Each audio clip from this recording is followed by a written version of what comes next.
vengeance. Back on the grinds, back to the business. Hey, God is my witness, they watching my moves like shows they binging. Hey, best keep distance, all of my haters send best of wishes. I get to the bag with the quickness, no I don't need no assistance, no. Yeah, no playing it safe, I said let's get it, you say not today. What can I say, you ain't gon' go for it, get out the way.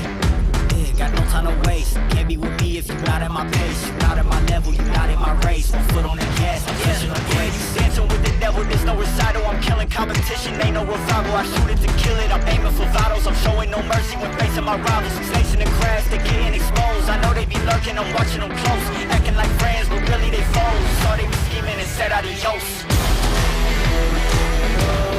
Yeah, I gotta get it.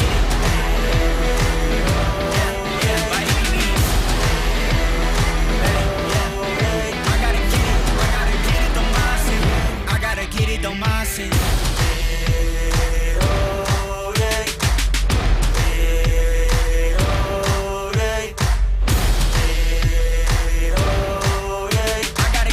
I gotta get it, don't mind it.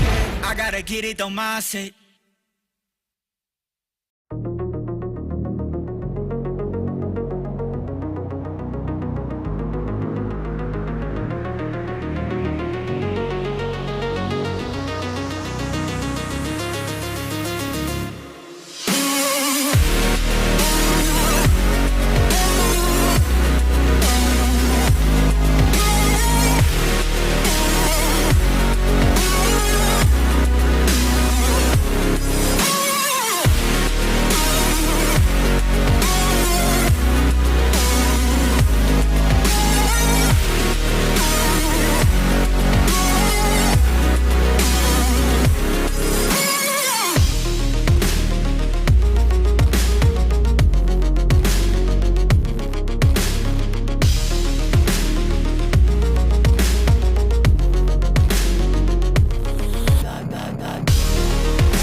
The drivers of the 2023 BMW M SIM Cup have made the short trip over to the Sebring International Raceway, but today is expected to be a bumpy ride. Hello everyone and welcome along to round number 2 of 2023 BMW esports competition. My name is Arjuna Kankipati, delighted to be alongside with Lewis McLeod here live on the iRacing Esports Network and on RaceSpotTV. Don't forget that you'll be able to follow along with live timing and scoring powered by our friends at Timing 71 by heading to racespot.wtf/BMW. Lewis, it's been a full month or so since we first went racing at the Daytona International Speedway, and what a race we had in the very first multi-class BMW esports offering. Yeah, loved it. I mean, Daytona's always been one that's had great racing, and so to have multi-class stuff there's a brilliant little step for us. to come to Sebring, though. Everyone's obviously practicing for next weekend. They're all putting all of their efforts into that, which means they're coming into this more prepared almost than a normal round at the BMW M SIM Cup. So I'm kind of very excited to see what we're going to see. High level of competition, no doubt, especially considering the finish we had last year. True. High expectations after Phil Denez and Patrick Holtzman had a last lap battle here at Sebring in the BMW M4 GT3s. To your point, Lewis, I think that's going to be the case in the GTP class with the BMW M Hybrid V8. Not sure how prepared necessarily some of the drivers in the GT3 class are going to be. Let's be honest, as much as we all love BMW M4s, I'm sure there are plenty of our teams that will be racing here today that a week from yesterday in the iRacing 12 Hours of Sebring likely to try and look for some other manufacturers.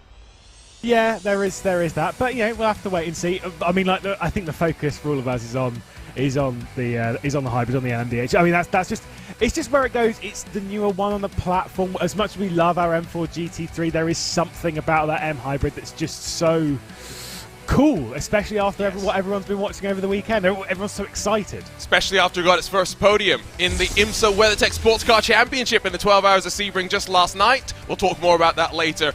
Let's talk very quickly about the schedule, where we're going, where we still have got to go. It's starting at the Daytona International Speedway, as we always do, but then over to Sebring, then a trip over to Road America. Very curious to see how that's going to go.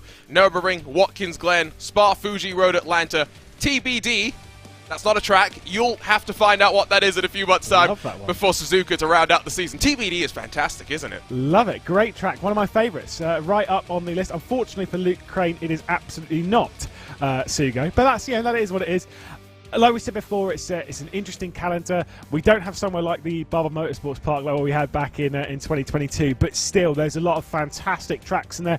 Sebring's always going to be one that's highlighted from endurance fans, but then going to somewhere like Road America, going to somewhere like Spa, obviously always going to be a fan favourite. Road Atlanta, I mean, let's be honest, it's high up on all of our lists. Apparently not. RaceSpotTV yesterday, we were broadcasting some endurance series racing, and we were talking about what drivers' least favorite tracks on iRacing was. Can you believe someone had the gall to say Road Atlanta? Who was it? Justin Rem, I believe it was. If we see him in the YouTube chat, we'll call him out. Here's a look at our format for BMW M SIM Cup in 2023. Remember, no BMW Sim Live, unfortunately, this year. Instead, we have a prize pool, almost $50,000 across of the season, to be handed out through our two classes. Same as last year, drivers compete in teams, but scored as individuals. And fastest race lap in both classes does get an additional bonus point as well. Don't forget, we're racing for money per race as well, of course, over the season, where the top 12 will take home those championship honors. Here's a look at how they stand in both the prototypes and in the GT3s. Urano 1, 2, 3, 4 in prototype, 1 and 2 in GT3. They've had a blockbuster start to 2023, Lewis. I mean, Urano looking strong. Yeah, I mean, let's be honest, they were so unbelievably strong in round one. But you kind of have to ask, did that put a bit of a target onto their back? Are they coming into this round as prepared as they were for Daytona? I mean, that I don't want to speak on behalf of the teams. I have no idea. But when you have that target, you're coming into the second round and you've got to respond. You've got to rise to that level. You've got to be at the front again. Will you, though? Especially in the prototype category where it's so new, people are figuring things out all of the time. Absolutely. It's a bit of swap arounds in terms of drivers as well. You see Pedro Sanchez Albert, he's in 9th, no longer part of Obsidian Racing. He's worked his way over to BS Competition. Here's where we are today, though. Former airfield, now legendary racetrack. Why legendary? Because it's bumpy, Lewis. Yep, it is kind of one of those ones where you think, you look at the undulation, you look at the ups and downs of circuit, you kind of think, it's a bit boring, isn't it? Some of these corners aren't actually that interesting. But my God, when you race it, when you take to the bumps, going through the final corner at Sunset, through T1, through some of the back end of the circuit, this circuit has so much character. It is far more than your typical road course where it was just on an airfield. It's so much more. It's got so much more character, and we absolutely love it for that. One thing I think we should talk about right off the bat, Lewis, is Super Sebring weekend, of course, WEC and IMSA in competition Friday and Saturday. But it all started Thursday with the IMSA Michelin Pilot Challenge when the split-liveried BS Turner machine went on to win in the, what do they call it, GS category? Don't get me started, GT4, whatever you want to call it. Sim Racing livery, now officially a race winner. Can we claim that the stickers on the side of the car added a couple of extra tenths? Yeah, potentially. I mean, let's be honest. Florian was out there, so he was having a great time. So were members of BS competition. Absolutely. I mean, look, it looked amazing. I mean, I know that you've been a massive backer of the whole BS turn kind of. Oh, I love it. You know it. He absolutely adores it.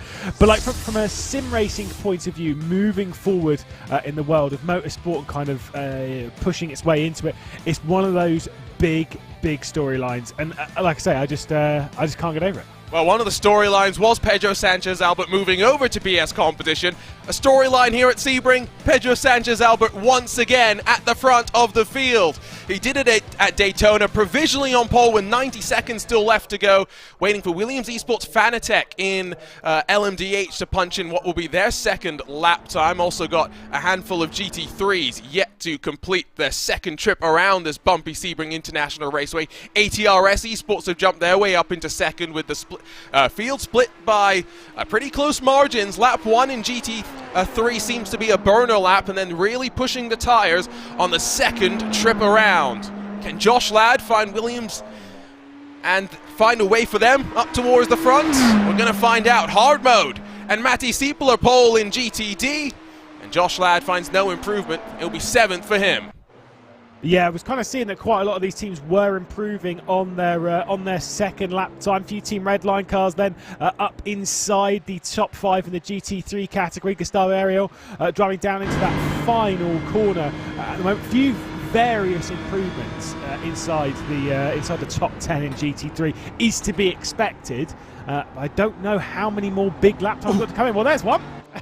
You were wearing an R8 gee. GT shirt earlier. Yeah. It's not. It's good luck. It's good luck, curse, isn't it? Right. No. Yeah, clearly they need to get our addresses. Ariel only gets a 58.2 on the board. It's going to be 15th in class for him. And with just 10 seconds left to go, that's going to be qualifying done and dusted. Margins tight as ever. 1/10 splitting about the top 10 in GTD. Oh, I hope you're excited. Round 2 of the BMW M SIM Cup is on the horizon to close out Super Sebring weekend. Last night was blockbuster showdown finale to the 12 hours of Sebring. Let's hope our drivers can keep it a little bit cleaner. Here's how they'll line up. 2 for 2 for Pedro Sanchez Albert. He'll lead us to the green here at the Sebring International Raceway. He'll be alongside Owen Carl in the Apex Racing Academy car with Eduardo Leo for SRC Movano and Ben Fuller for the main Apex Racing team car sharing row number 2. It's Vlad Kimichev and Enric Andre in the Battle of the Red Machines on row 3, while rolling from 7th. It's going to be Josh Ladd in the black Williams Esports Fanatec car. Pablo Espez alongside for Obsidian Racing. MSI Esports and Valkyrie share row number 5, while Dylan Scrivens misses out on a top 10 starting spot with Mike Partington in the Williams Esports Playseat livery that makes its first appearance here on RaceSpotTV, starting in 12th. Bruno Spengler, the BMW BS competition driver, starting in 13th with Race Clutch alongside, and then also back in 15th spot. Outlaws Racing, the number 30, starts outside of row 8 with Daniel Lorenzo in the Urano 90 17th, and Race Clutch's Rick Yonk alongside. It's going to be Carl Jansen and Lauren Benzo rounding out the top 20 with the Outlaws number 969 inside of the Wave Italy Racing team on row number 11. Arnage and Carlos Diguez roll from 23rd. Marius Valiocas with some new colors representing Race Clutch here today. That's a look top to bottom at the LMDH field. We get a full pace lap, so plenty of time to run our way down through the GT3 class as well. Florian Lebigra, not for the first time, we see RAG on pole. He'll be alongside Matti Siepler in that Team Finland hard mode 995. Red line lockout row 2 with Lullum and Vecchio showing their speed in qualifying. Valkyrie competition start in 5th, alongside Tom Burns in the Team Redline machine, making his way over from Team Fordzilla, if I do believe. 7 sees Luke McEwen in the first of the Apex Racing team cars. BMW Team Fondue, hoping not to get the cheese and the cow mixed up together. Pure Sims Esports Privateer entry, as well as Urano, round out the top 10. It's the grooving Frenchman, Maxime Briand, that rolls alongside Daniel Pastor in the Williams Esports Razor machine. Alexei Nesov and Nicholas Rubilar for Urano and Arnage, 13th and 14th.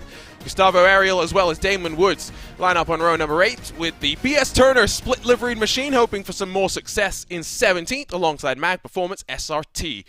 Apex and Purple Snake 19th and 20th with Wave Italy and Team PGZ 21st and 22nd. ASR Able and the Williams Esports BenQ machines through row 12 on the GT3 field, with the Apex Racing team having Johan Royer alongside Pablo Castro in that Team PGZ 114, ATRS and Delatraz Automotive round out the 28-car GT3 field.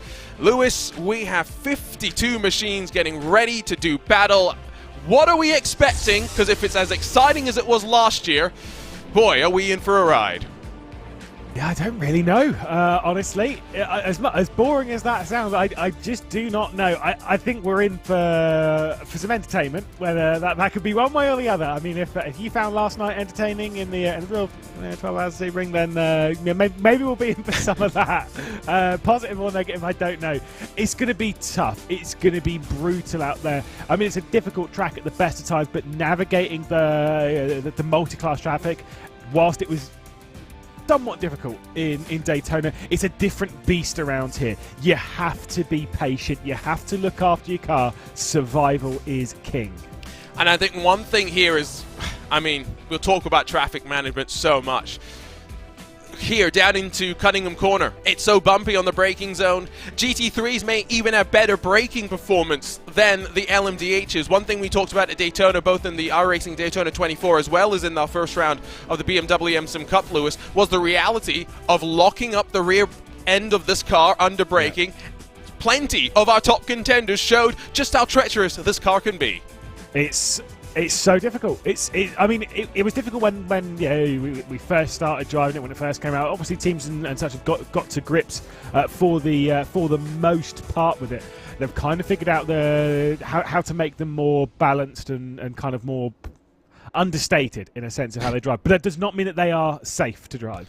They are difficult, especially in those heavy braking zones, what you're talking about, coming down to the hairpin. And to be fair, to some degree, coming down into Le Mans, which we're coming into now, and then even to some degree into Sunset, with all those bumps and stuff, I'm absolutely sure this car will be pretty tricky. So in your opinion, Lewis, who comes out on top in the GTP class? In GTP, I am actually going to go BS competition. I have confidence. Ooh, okay. To be fair, Pedro Sanchez Albert is a pretty good addition to the lineup. GT3 then, what do you think? Redline.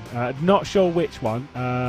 If I were a better man, I kind of lean towards 71 just because it's the main number. But I think it'll be one of the Team Redline cars. Gotcha. I'll go Apex in GTP because they, I think, are here for redemption after a treacherous round at Daytona. GT3, if it's anything like last year, tire gambles may prove to be the story. Red line of 3 cars in contention, hard to go against them. Which one? I have absolutely no idea. Pace car pulls off at the scene of our 2021 BMW Sim Live finale. We roll for round 2 of the BMW M SIM Cup. 3 wide at the line with Pedro Sanchez Albert clearing off into turn number 1. Some sends as they fly their way through the quick left-hander in the GTP. Couple of cars already off and into the gravel, but somehow they get through that all right. Onto the brakes for the very first time, with Owen Carl trying to hold strong around the outside of Eduardo. Leo has to tuck back into line. GT3's now tumbling their way down through turn number 1. Seemingly a safe start for 52 machines. Yeah, seems fairly safe. Just trying to check out the background, see if anything's been going on. If there's a couple of separations, just courtesy of the bits of 2 and 3 wide. Urano,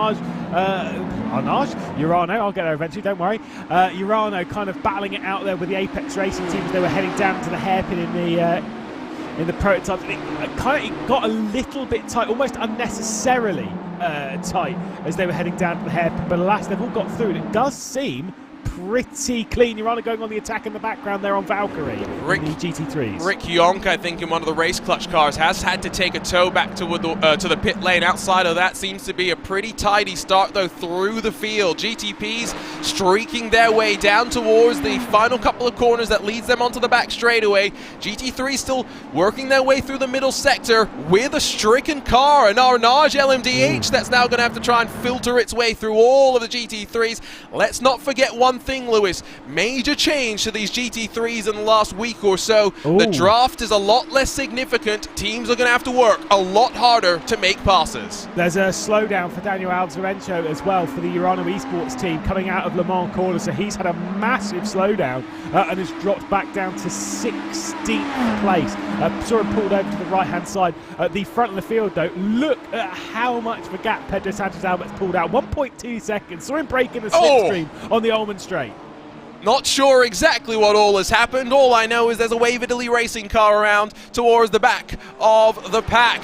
They're tumbling their way into the final corner. Not sure which of the LMDHs that was that had to get out of the way. It's the Outlaws 969 that seems to have taken on some damage. RAG followed by Matti Siepela in the hard mode 995, and then 3 red line machines worked their way across the line with GT3 completing lap number 1.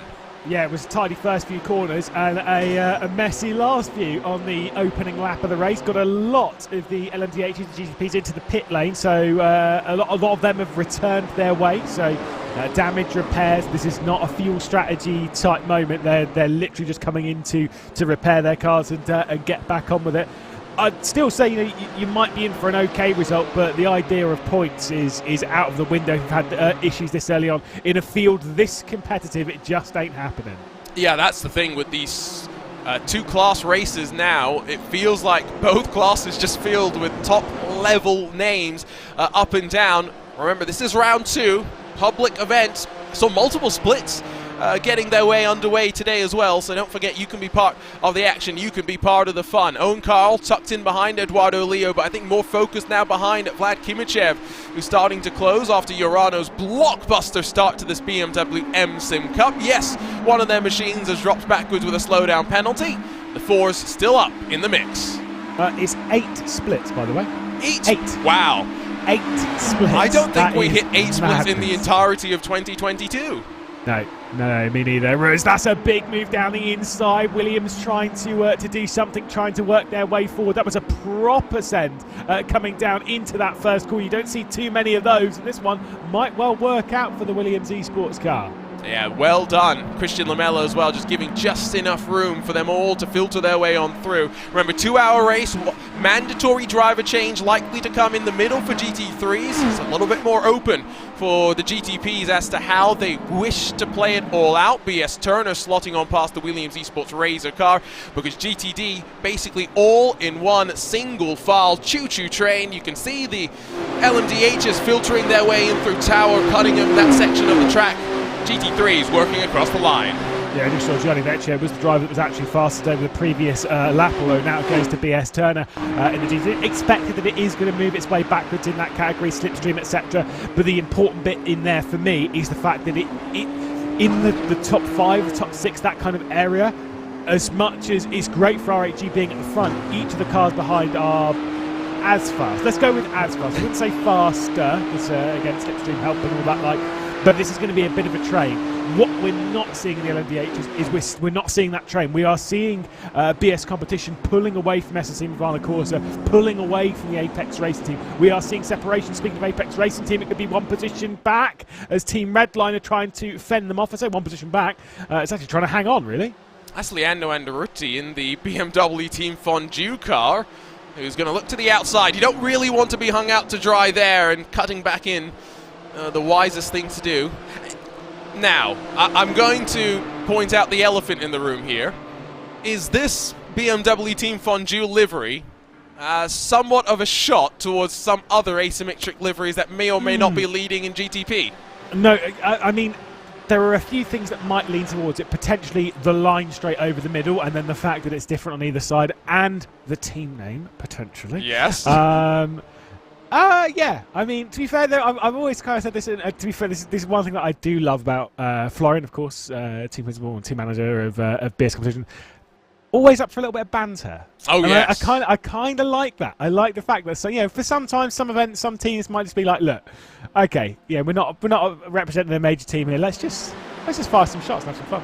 So this is what happened to the Outlaws car. Oh, it all just checks up in front of them, and they take avoiding it, and not insignificant hit into the wall. Was it the other Outlaws car that was the one that was going sideways ahead? Maybe. Because they don't have a livery on, so they're just running the standard BMW livery. So I was kind of wondering if it was them. That might also have been MSI. I'm not 100% sure. MSI, I think MSI's dark though. MSI's black rather than the Yeah, they've all done a terrible livery. job of submitting liveries. Oh, to I be know. clear. Yeah. The only thing that they've done a worse job at is sending us T-shirts. Oh yes. So, you know, yeah. Get to it, teams, please. I would take a BMW Team Fondue. I would take a cheese T-shirt. I mean, yeah, too right. I'm just trying to make sure my wardrobe is filled. I got a care package from another German manufacturer that I did a broadcast for yesterday. No, you can't say that. No, I can't say that. As well as from iRacing. And the best part is, it's like, great, I got 3 new T-shirts, and then I put them in the wash for the very first time. And you know, you get those Tide Pod thingies that you put in the washer. Yeah, one of them got stuck to one of my iRacing shirts. I didn't even get to wear it. It's already destroyed. Oh, no. My goodness. I know. There are a couple of cars cutting their way through traffic, by the way. Rick Hyong started in pit lane, but not sure exactly what happened here. Oh, hot damn. And what's that you say, Lewis? See ya? That is a Sia right there. Oh, let's have a look. Okay, so I don't know if he was trying to shift down and it was not having any of it, because it did go into 4th just as he hit the wall, or if that might have been an RQ. It seemed a little bit odd for an RQ. I mean, let's be honest, if you're going to rage quit, you might as well just keep the throttle down. That's what RQ stands for. I was sitting here going, like, what do the young kids say now? RQ, mate. Rage quit. Yeah, okay, well. Oh, also, look at this coming through. I wanted to see this. It's the playseat car. I know. Well, I was just about to say, let's get our first look at the playseat car. See it. Except the problem is, it's being involved in an incident. Mike Partington with a 360, but it ends with the left rear in the wall hard, and that's why he had to come down to pit lane for significant repairs, as we see Arnage going around as well. Yeah, so there's quite a bit of drama going through there. We'll see it once again. I don't know whether it was just like the slight... There's contact, but there may be some net code. I think so. I think there might have been a little bit, but I mean, hanging around the outside, it is also very slippery out there, like insanely slippery. It's not a smart idea. I mean, outside on either side, outside into this corner or outside out of this corner. Yeah, I mean, the 3 wide as well ahead. Look at all that ahead. What is going on there? I mean, 3 wide. We're talking about 2 wide's not a good idea. They're like, nah, watch this. So that would have been the Outlaws Racing Club, the 30, and then Williams Esports Chill Blast. So it explains why Carl Jansen is now trucking his way down on pit lane with not some insignificant damage. Poor Carlos Diguez as well. Not sure what more he could have really done. No, like I say, I mean, it's kind of one of those ones that you can look at from various angles and get different opinions of, and we like doing that every now and then because it's just a bit of fun, isn't it? But also, not for them, but also, no. Race control and stuff. It's their Good job. point. So, there is live race control that will take a look at anything inside of the top 10 for points. Mag Performance Sim Racing. Nah. Well, don't think that was in the top 10, but race control definitely would have taken a look at that one. Yeah, I mean, that was... let's just go with that wasn't on. I mean, you're not... Because you've got to be really close to send one down the inside here. I think it was slightly more defensive towards the BS Turner car behind. Dur was also a little bit early on the brakes, as you should expect them to be. That doesn't mean that it's time to go down the inside. So it was just a misjudgment. It's clearly, there's no malice in there. It wasn't intentional, but it's just clumsy and... pretty silly, this early in the race. Again, you've said it, but you said it earlier on. Survive this point in the race. Survive it. I get the feeling as though Wave Italy may have been involved in contact with someone else, as there's a bit of live drama going on. Yeah, bit of a shove from the Team PGZ car on the replay. Almost 3 wide at the line as Luke McEwen does indeed get past Tom Burns in the 3rd of the red line machines, but now a 1.5 second margin up to Gianni Vecchio in 4th position. It's going to be what Luke McEwen has to focus his attention on.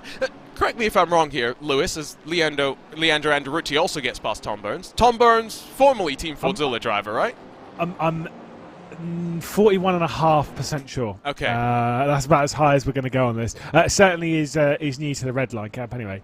I'm pretty sure it was Fordzilla. The thing is, just to clarify... Oh! Red line! Straight for Gianni Vecchio, who has been experiencing technical issues in the build-up to the week. He was scared about it before yesterday's World Championship race, and it struck and almost took out Chris Lullum. How did they all survive? That is unreal. Like you say, I did see his posts about technical, but he didn't take part yesterday, did he? No, he did. He built four computers over the course of the week, and then went back to the original computer because they all had issues. Unfortunately, seems like the original car PC has had issues. As we got a car off the road down at Cunningham, it's starting to kick off with traffic playing its part. Yeah, a lot of smoke being kicked off. Urano's off on the left-hand side as well. Sorry. I know. Fix your liveries, man. As soon as I saw them on row 3, I was like, oh no. Yep. God damn. Thank you. No, it's, let's take a look at this. I mean, I'm not sure what's happened there as to whether it is a PC problem or whether it could be pedals. It does seem as though it's kind of one of those ones where it's like you've got no brake pedal. Now, the thing is, I don't want to speak on behalf of him. I don't know what the setup's like or whatever. Is there any braking going on in there other than engine braking? Oh, never mind. 3 wide around some traffic. They decide to go Michael Schumacher and Mika Hakkinen on a few of these guys. We've got cars peeling off into the pit lane. My goodness, cars being squeezed off into the wall.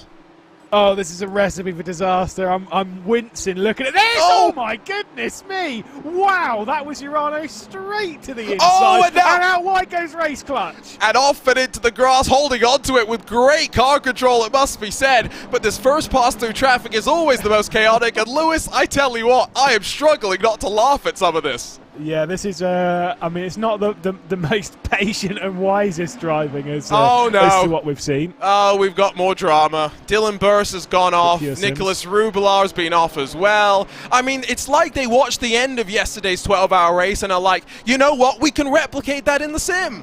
I did say on the formation app, I was like, if you found last night entertaining, I'm not sure too many people did, but if you did find it entertaining, it's probably what we're going to see today, and it is exactly what we're seeing today, is straight down the inside of the race leading in GT3. I'm not sure which one that was. That was a bit of a...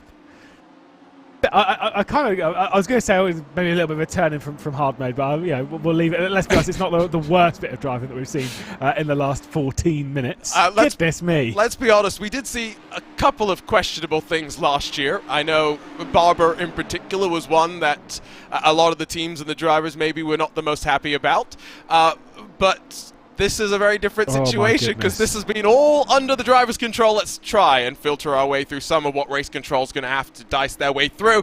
I don't even know how you get on the outside of that corner there, but they did. I need to see that from so many angles. You have no idea. Like, that is what is going on here. So obviously you've got a massive cluster in here. You've got Williams just get driven into. Williams absolutely get cleaned out there. And then look at Obsidian. I'm sorry, we're playing pinball here. It's poor. It is poor.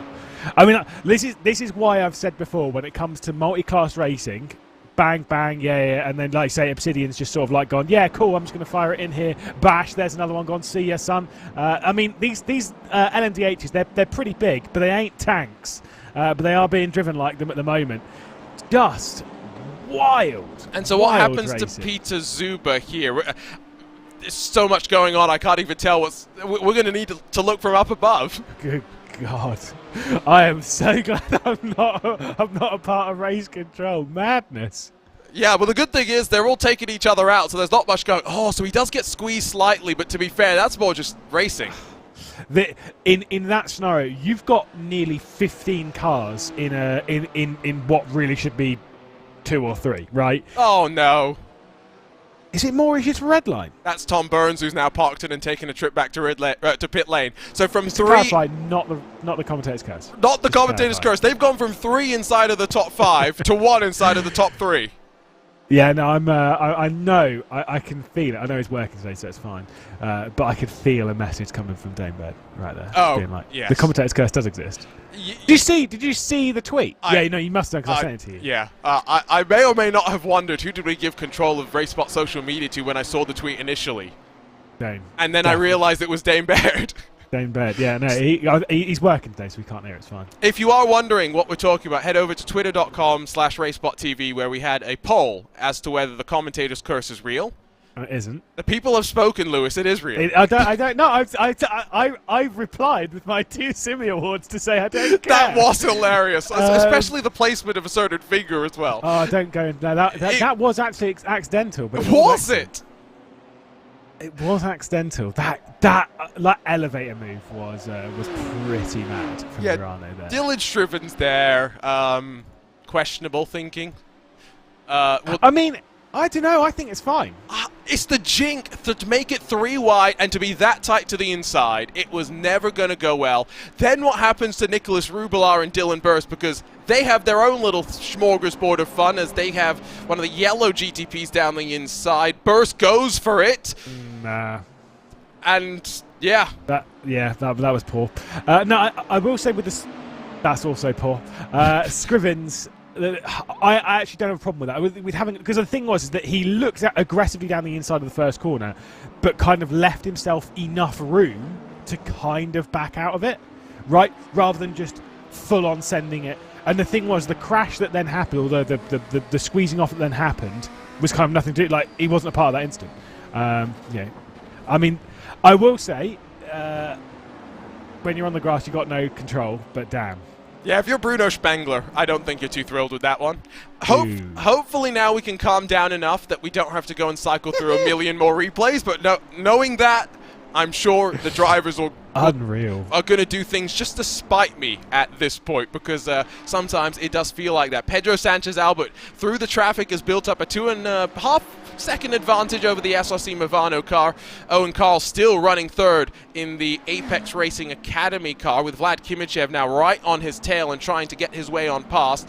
GT3, Matti Siepelen now leads from Florian Lebigra, which I think is what RAG would want, Lewis, because we saw how much tyres and fuel came into play 12 months ago. I have no doubt it will be a similar kind of situation here today. Yeah, I mean, with multi-class stuff, it is kind of a bit easier to save fuel, if that kind of makes sense. Because, like, whilst everyone's darting around you, you can kind of, like, use that time to be like, right, I'm going to back out of this. You can use that to save fuel as well. Yeah, so it's not just about being in the train. The bit that makes it harder is the fact of counter to last year, where at this point in the race, we're talking about a big, 15, 20 car train, right? We wouldn't have had this much drama last year when it was just a single class. And so when you have that big train, it's great for fuel saving for those towards that. The problem that really arises, though, in this style of racing is that train it exists for about 10 minutes. And then the GTPs come through, those big old hybrids just fire their way through, and bang, the train no longer exists. And that's what we have at the moment. No surprise to anyone, but we don't have that train, which means that there's only 3 cars that are able to, or 2 cars here, that are able to properly save that fuel. Everyone else behind has to burn more fuel to catch up, so then they can save fuel. And if they start saving fuel now, well, they're not going to be in the fight for the race win. So it's like being in the position of Anzaruti and Luke McEwen, they are not in a good spot right now. It's not awful, but it's not good. Absolutely. I think as well, it's always interesting to hear complaints from drivers saying that, oh no, can you turn back my draft up, please? I'm going to throw Sadakist under the bus. Yes, I don't know if he's watching, but he's been particularly vocal on social media. Sorry, Matt, but I am going to throw you under the bus. If it's more realistic, why are we asking for more draft, please? Yeah, I mean, again, I've actually had many a conversation about this with various people, and again, it's the whole thing of like time and place for everything in sim racing. Now, I have no problem with something which drives a bit more like a sim that has more slipstream if it's more of like an esports style thing, right? We've seen this with the ESLR1 and various things that happen over on other simulators and stuff where they can. You have artificially, you have more slipstream, whatever, and the idea is that you would encourage more racing from those that because it matches with the format, right? But it still drives like a sim, and I am okay with that because it's entertaining, but it's still proper racing, right, to a degree.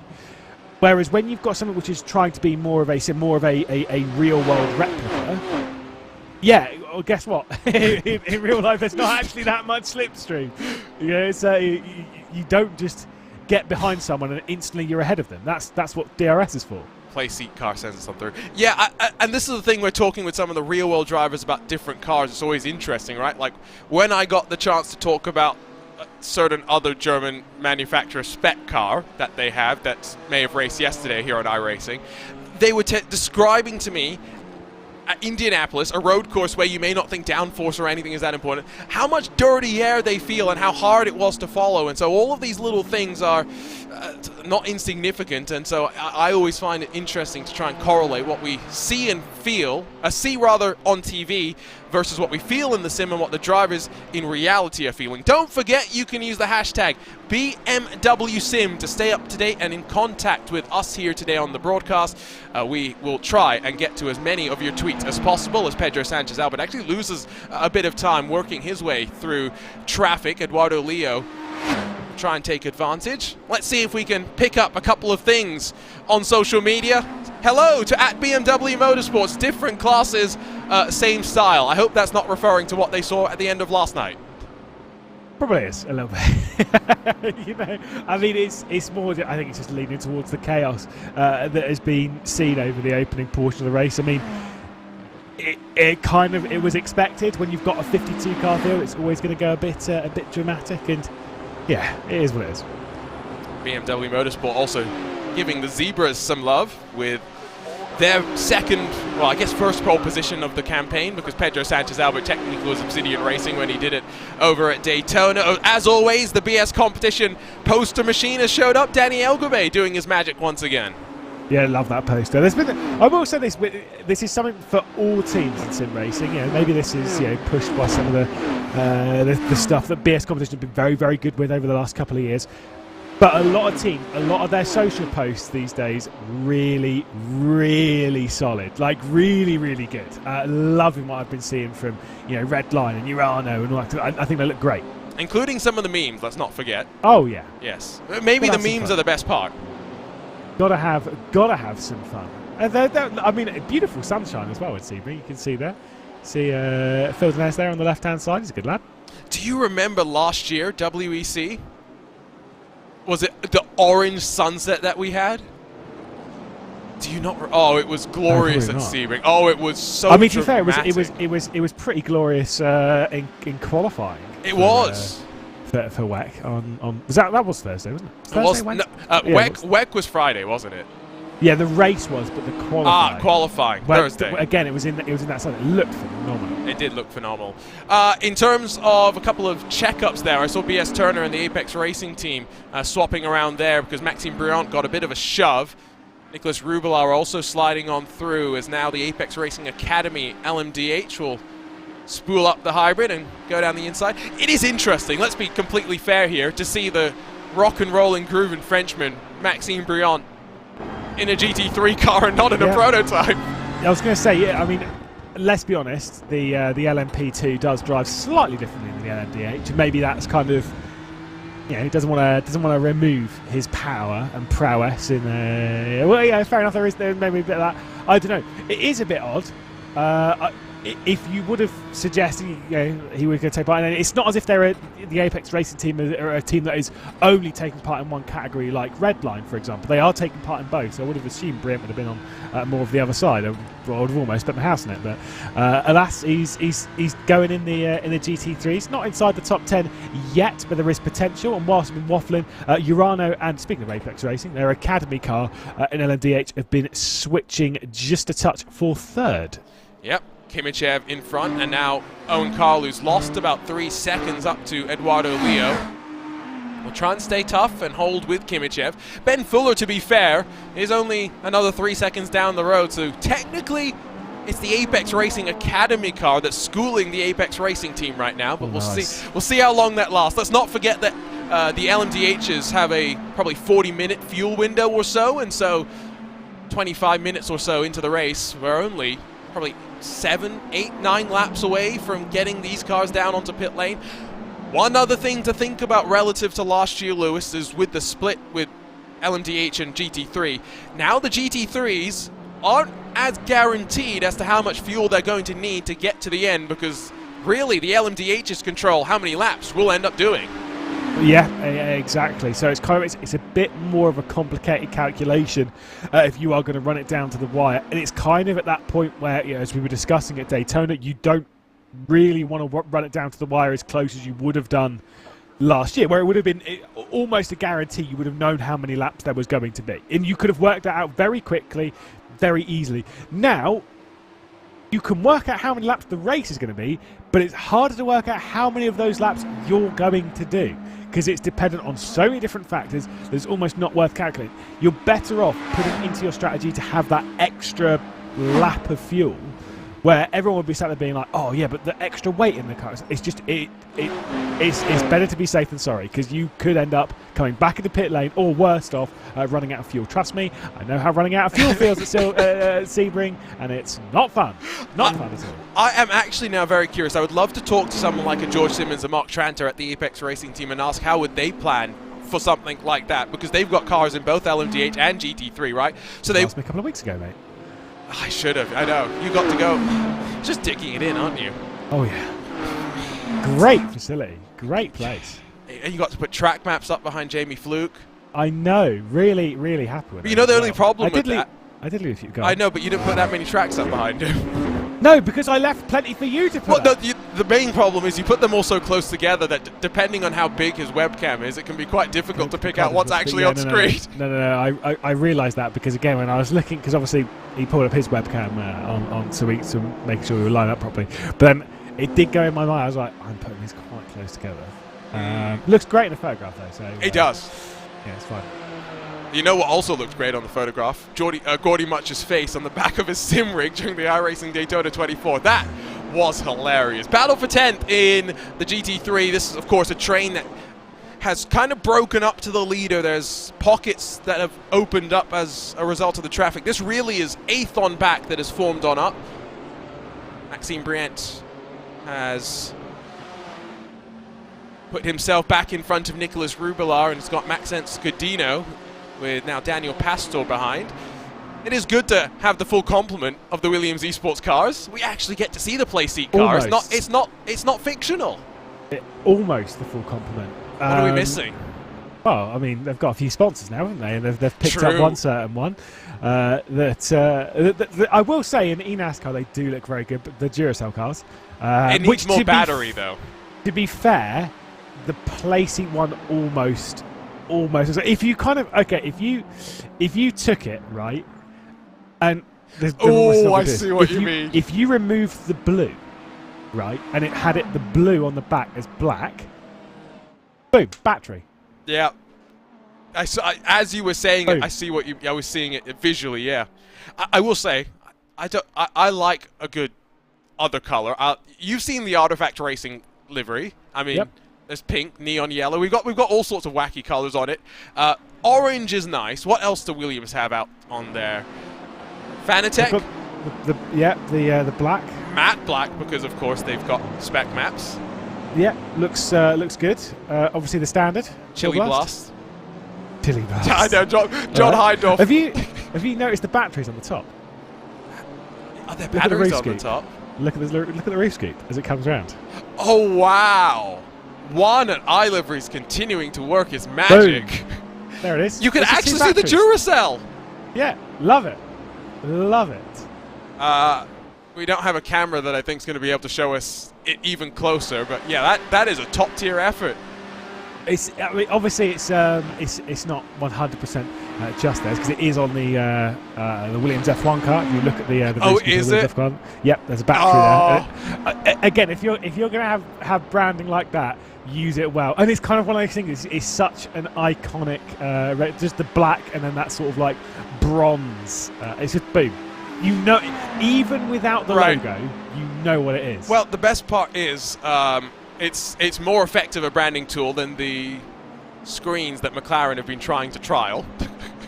Let's be honest. I mean, once you see that, you're never unseeing it. So I love it. Yeah. Speaking of liveries, as that Williams Esports car carves its way past the GT3 leaders, Matti Sieppula, Florian Lebigra, now only 1 second away from Chris Lullum, who's brought himself back into contention. It is good to see the what formerly I guess we would call the Team 707 livery now changing the name up to hard mode. Matti Sieppula, I think, still with Antiohola after Kova disbanded at the end of 2022.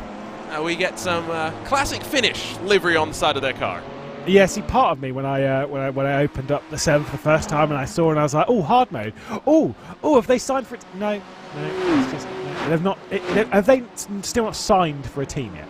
Is that correct? I thought Antiohola did Daytona for like Door Esports or someone. Yeah, but this is like, was that That's in the the problem. same vein? No, is I that know. the same vein as like when Moritz Lerner left Williams and then did like the Bathurst 12 hour for With Coanda? Coanda, yeah. No, I know what you right? mean, yeah. Is it in that same kind of vein? Obviously, he did. Who did he do Daytona with? I can't remember. Moritz with Team RSO. RSO, of course. You see, this is the thing. My memory for some of these most random things is great. I can remember that Moritz did a Daytona 24 with Team RSO. If you ask me who finished 5th in the first round of the series, I'd have to go and look at the record book. No idea. I think. Kind of want to say it was Williams, but I don't really want to. Was it Williams? Don't remember. You can't talk about Williams at Daytona. It was. It was.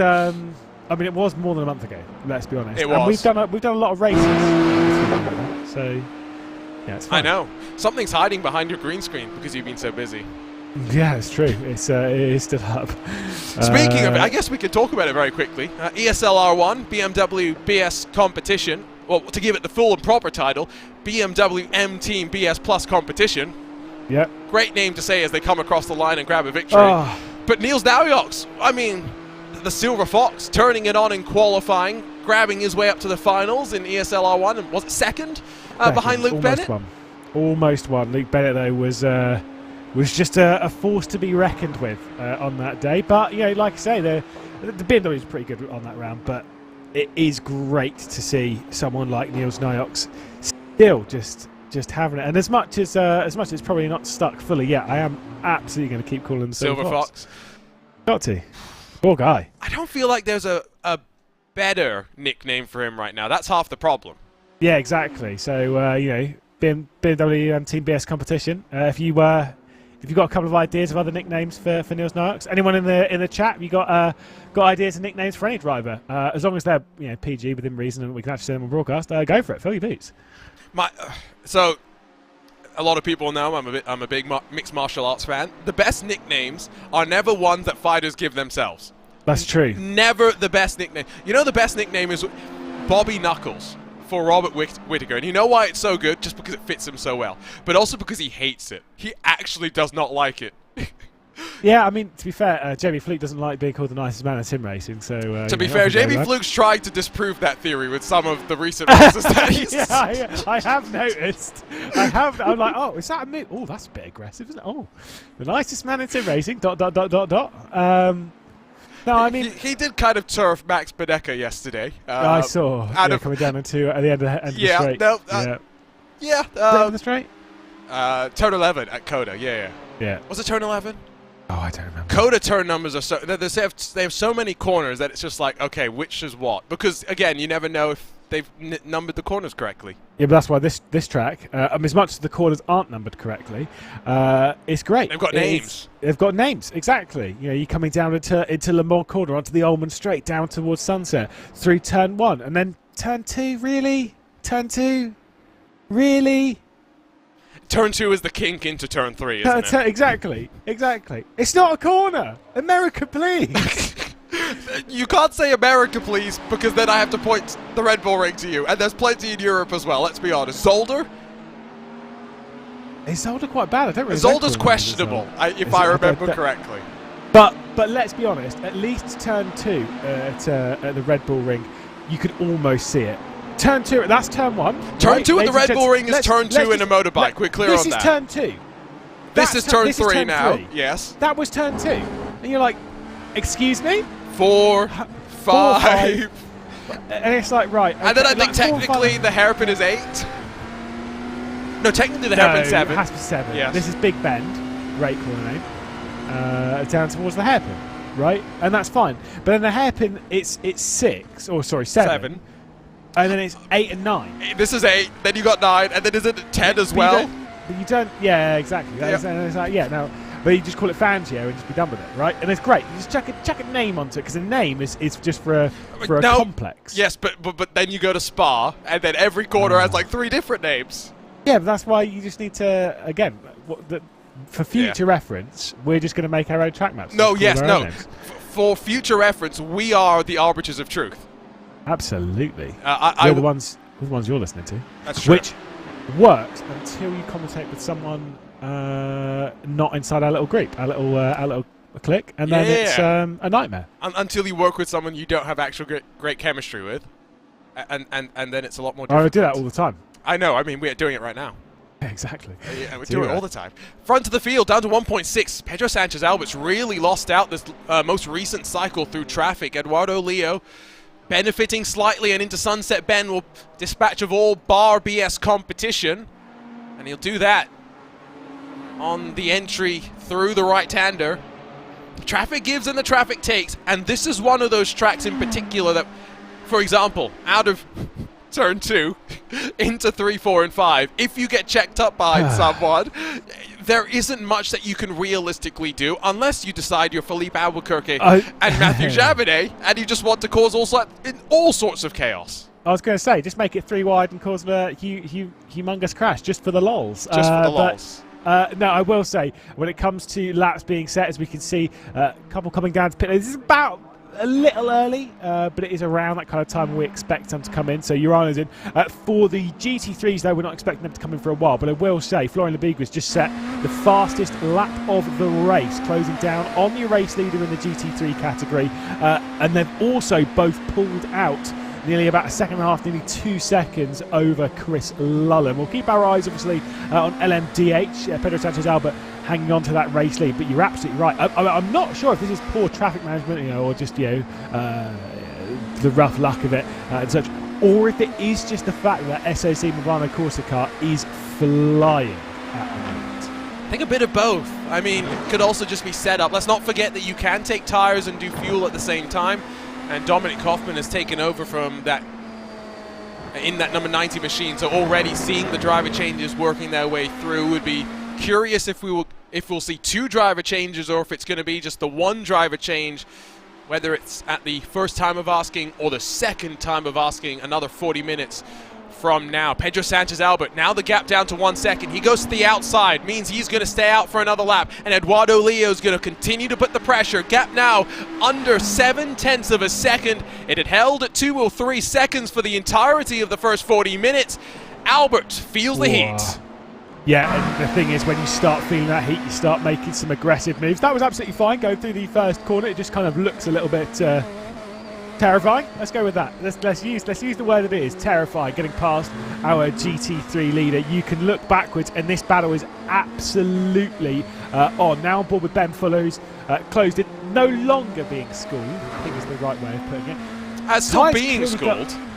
Well, I mean, he's caught up quite a large gap as Ben Fuller and Owen Carroll over the last couple of laps. I think tyres might be at play for this one. Yeah, well, that's a good point. What are the track conditions that we're kind of looking at? Haven't really mentioned it. Don't forget RaceSpot, timing71.org. I've been told racespot.wtf/BMW does not work, so timing71.org to follow the timing. Also shows you these weather conditions, 44 degrees Celsius. Pretty warm and toasty. Obsidian Racing continuing to make it toasty out on track by squeezing that Apex Racing GT3 car. I remember a few years ago, but by a few years ago, it's probably close to 5, when a certain different German manufacturer released a mid-engined V10 car onto the platform, and first round of it was at Sebring.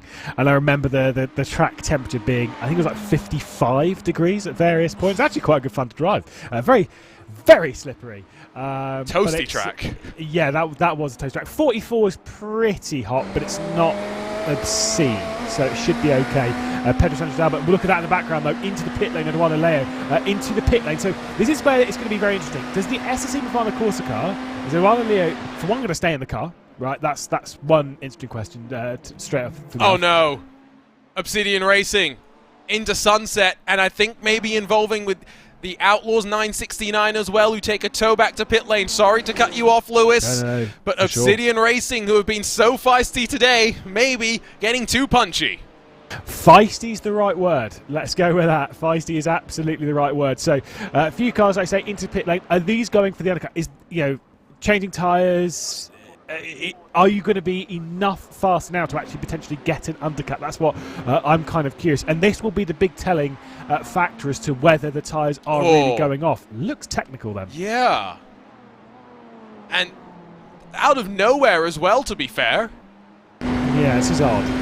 It's just kind of like I say, it's at the end of the straight, so I'm baffled. It's like his monitors go black because you can see that he's taken his hands off the wheel because it's the force feedback's doing that feedback loop where it just bounces back and forth. That's what happens to Jesse Tekela. Now, did that involve the other one of the Outlaws machines, or was this mixed up with someone else? Is this pit exit merge woes? Oh no. Who is that? Oh no. Still nearly made the apex as well. That was going to be an 8 out of 10. Like at least nearly clipped it. I have no idea who that other car was. I don't know if I'm perfectly honest. You're the broadcaster, actually. Come on, get with it. I know. I'm trying to work out what's happened with some of these these penalties and incidents and stuff, because I do have a little bit of a list, but I'm not sure. Oh, do we? Yeah, we That's do. news to me. It's all right. I only found it by when I was trying to search for the code to join this broadcast. Gotcha. Alas, no. Oh, and now I found the link that you are referring to. Okay, good. So good. We're all on the same page. I am picking up what you're putting down. Yes, remember, live race control will keep you up to date to their decisions as they come on through. We got a couple of members of our team working behind the scenes, as ever, mainly focused on incidents inside of your top 10. Pedro Sanchez-Albert down to pit lane. Eduardo Leo stayed behind the wheel of the car. Sanchez-Albert's going to stay behind the wheel of the car as well. And Eduardo Leo is going aggressively through the traffic, trying to make this undercut work. Albert left yet to roll. Urano with the short fill. Vlad Kimichev trying to look for track position, and he'll lead them back onto track. Yeah, here we go though. Again, you were saying about that merger. Could it be problems? Oh! And yes, it is. Williams Esports Razor, and that's surely going to cause a concertina. Daniel Pastor, not much that he could do. Drama on pit exit. Yeah, it's always the... Oh my goodness me, he's nearly just taken the one of the... I was going to say one of the Williams Esports car, but it's not. Coming straight, coming down to T3, but like I say, that pit exit, I mean, it's up there with one of the worst in motorsport. So, you know, it's always going to be one that causes problems. But yes, just truly off. There's one thing about Sebring that I absolutely despise. It is pit entry and pit exit. Pit exit more so, but pit entry is pretty terrible itself. I mean, you tell me if there is a worse pit exit in the world, because I genuinely cannot think of one. Spa endurance layout's pretty dangerous as well. To be fair, no blame on either side. Daniel Pastor running his racing line. Pedro Sanchez-Albert has to stay on track to be able to rejoin the racing surface. It's as simple as that. 2 does not go into 1. Yeah, unfortunately, that's one where it's kind of like you're looking at it being like, can we penalise the track? Is that a thing? I like the sound of that.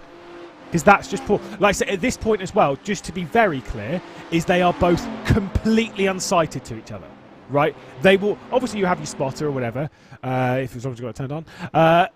But realistically speaking, you can't see them. You're going off the relative, and by the time you've been spun around, you're like, did I just hit something invisible? And you kind of think, yes, of course, with triple screens and stuff, sure. But then you're relying on the fact of everyone having triple screens and that kind of stuff. And yeah, it's not pretty. I'm trying to think of other terrible pit exits. South Korea's one was pretty poor.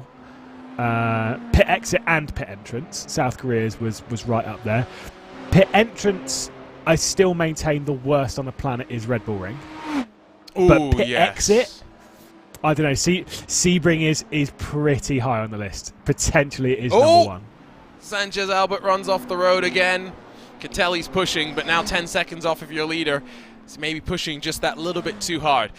Kimichev has pulled an interesting strategy. By far the shortest of the fills in this first cycle. And therefore, if I'm working backwards from strategy here, Lewis, LMDHs are actually capable of doing more than 40 minutes, which means there is a little bit more leeway in what the teams and drivers can do. Yeah, which they'll probably want to exploit on this stint more so than the next, because they want their second driver to be in for the longest period. You know, in that kind of vein, so they'll try and pit, like say, with 45 minutes left to go. Is a bit more of an even split. It's the kind of the problem with LMDH. It was one of those things that we've never had in any form of competition, whether it was when it was the 120 or the BMW M SIM GT Cup, but in the BMW M SIM Cup, it's not a problem we've had before, where typically drivers were 50-50, pretty much 50-50. It was, you know, maybe 45-55. But the idea that now there is that kind of like split where it's almost like one driver's doing pretty much around 2/3 of the race versus one other driver doing 1/3, it can feel a bit like, you know, unfair for some of the drivers and whatnot. It's great when you've got drivers that have got even splits. somewhat even better if you have one driver that's vastly quicker than the other, because you just leave them in for the longest period. Absolutely. I wonder how you plan out your practice if you know that you may only do 40 minutes of driving. Surely you just got to do the same amount of practice. No, I agree. You know what I mean? I agree, but it's one of those things that's interesting, right, about top-level sim racing, where you do hours and hours to go and do 40 minutes. Yep. Yeah, but then it's kind of one of those things of like, I mean, I've seen it on some competitions. I actually did it once with SimGrid and the Coach Dave Academy time attack challenge, right? And basically what would happen is they would put in, not crazy nice practice like what you would do for this, but you would still put in lots and lots of practice for effectively one lap. Right. And by that, I don't mean it's not like all of the practice where it's like you're doing lots of qualifying laps and just one of those, in your 300 laps, one of those is going to be the lap that's whatever's fastest, that's the lap that's picked. Like it's typical hot lap challenge. No, in this it's like a qualifying session. So you would show up, you would do your one lap, and hope that it's quick enough, and that's it. But you would put in so much practice just for that one lap. It's like part of me is Super kind of like I quite like but it's its own event. Part of me quite likes that. I like stuff like that as well. It's always exciting and intriguing when we get to do things like that. We've done it with some of the VCO stuff, like where you get legitimately one chance to qualify and that is it. It's always been interesting to see how certain drivers respond to that pressure. Three-way fight at the front of GT3, by the way. We've got 12 minutes or so before we expect them to pit still. Siepeler from Lebigra from Lullum in the hard mode RHE red line queue. McEwen 4.5 seconds further back with Andretti trying to hold on to the draft there, but relatively lockstep for the time being. Oscar Wilkins, Mid-Ohio has an interesting pit exit, which is true, but Mid-Ohio's pit exit is technically still inside of turn number 1 and feeds out, not into the racing line. It is bad, though. It's not ideal.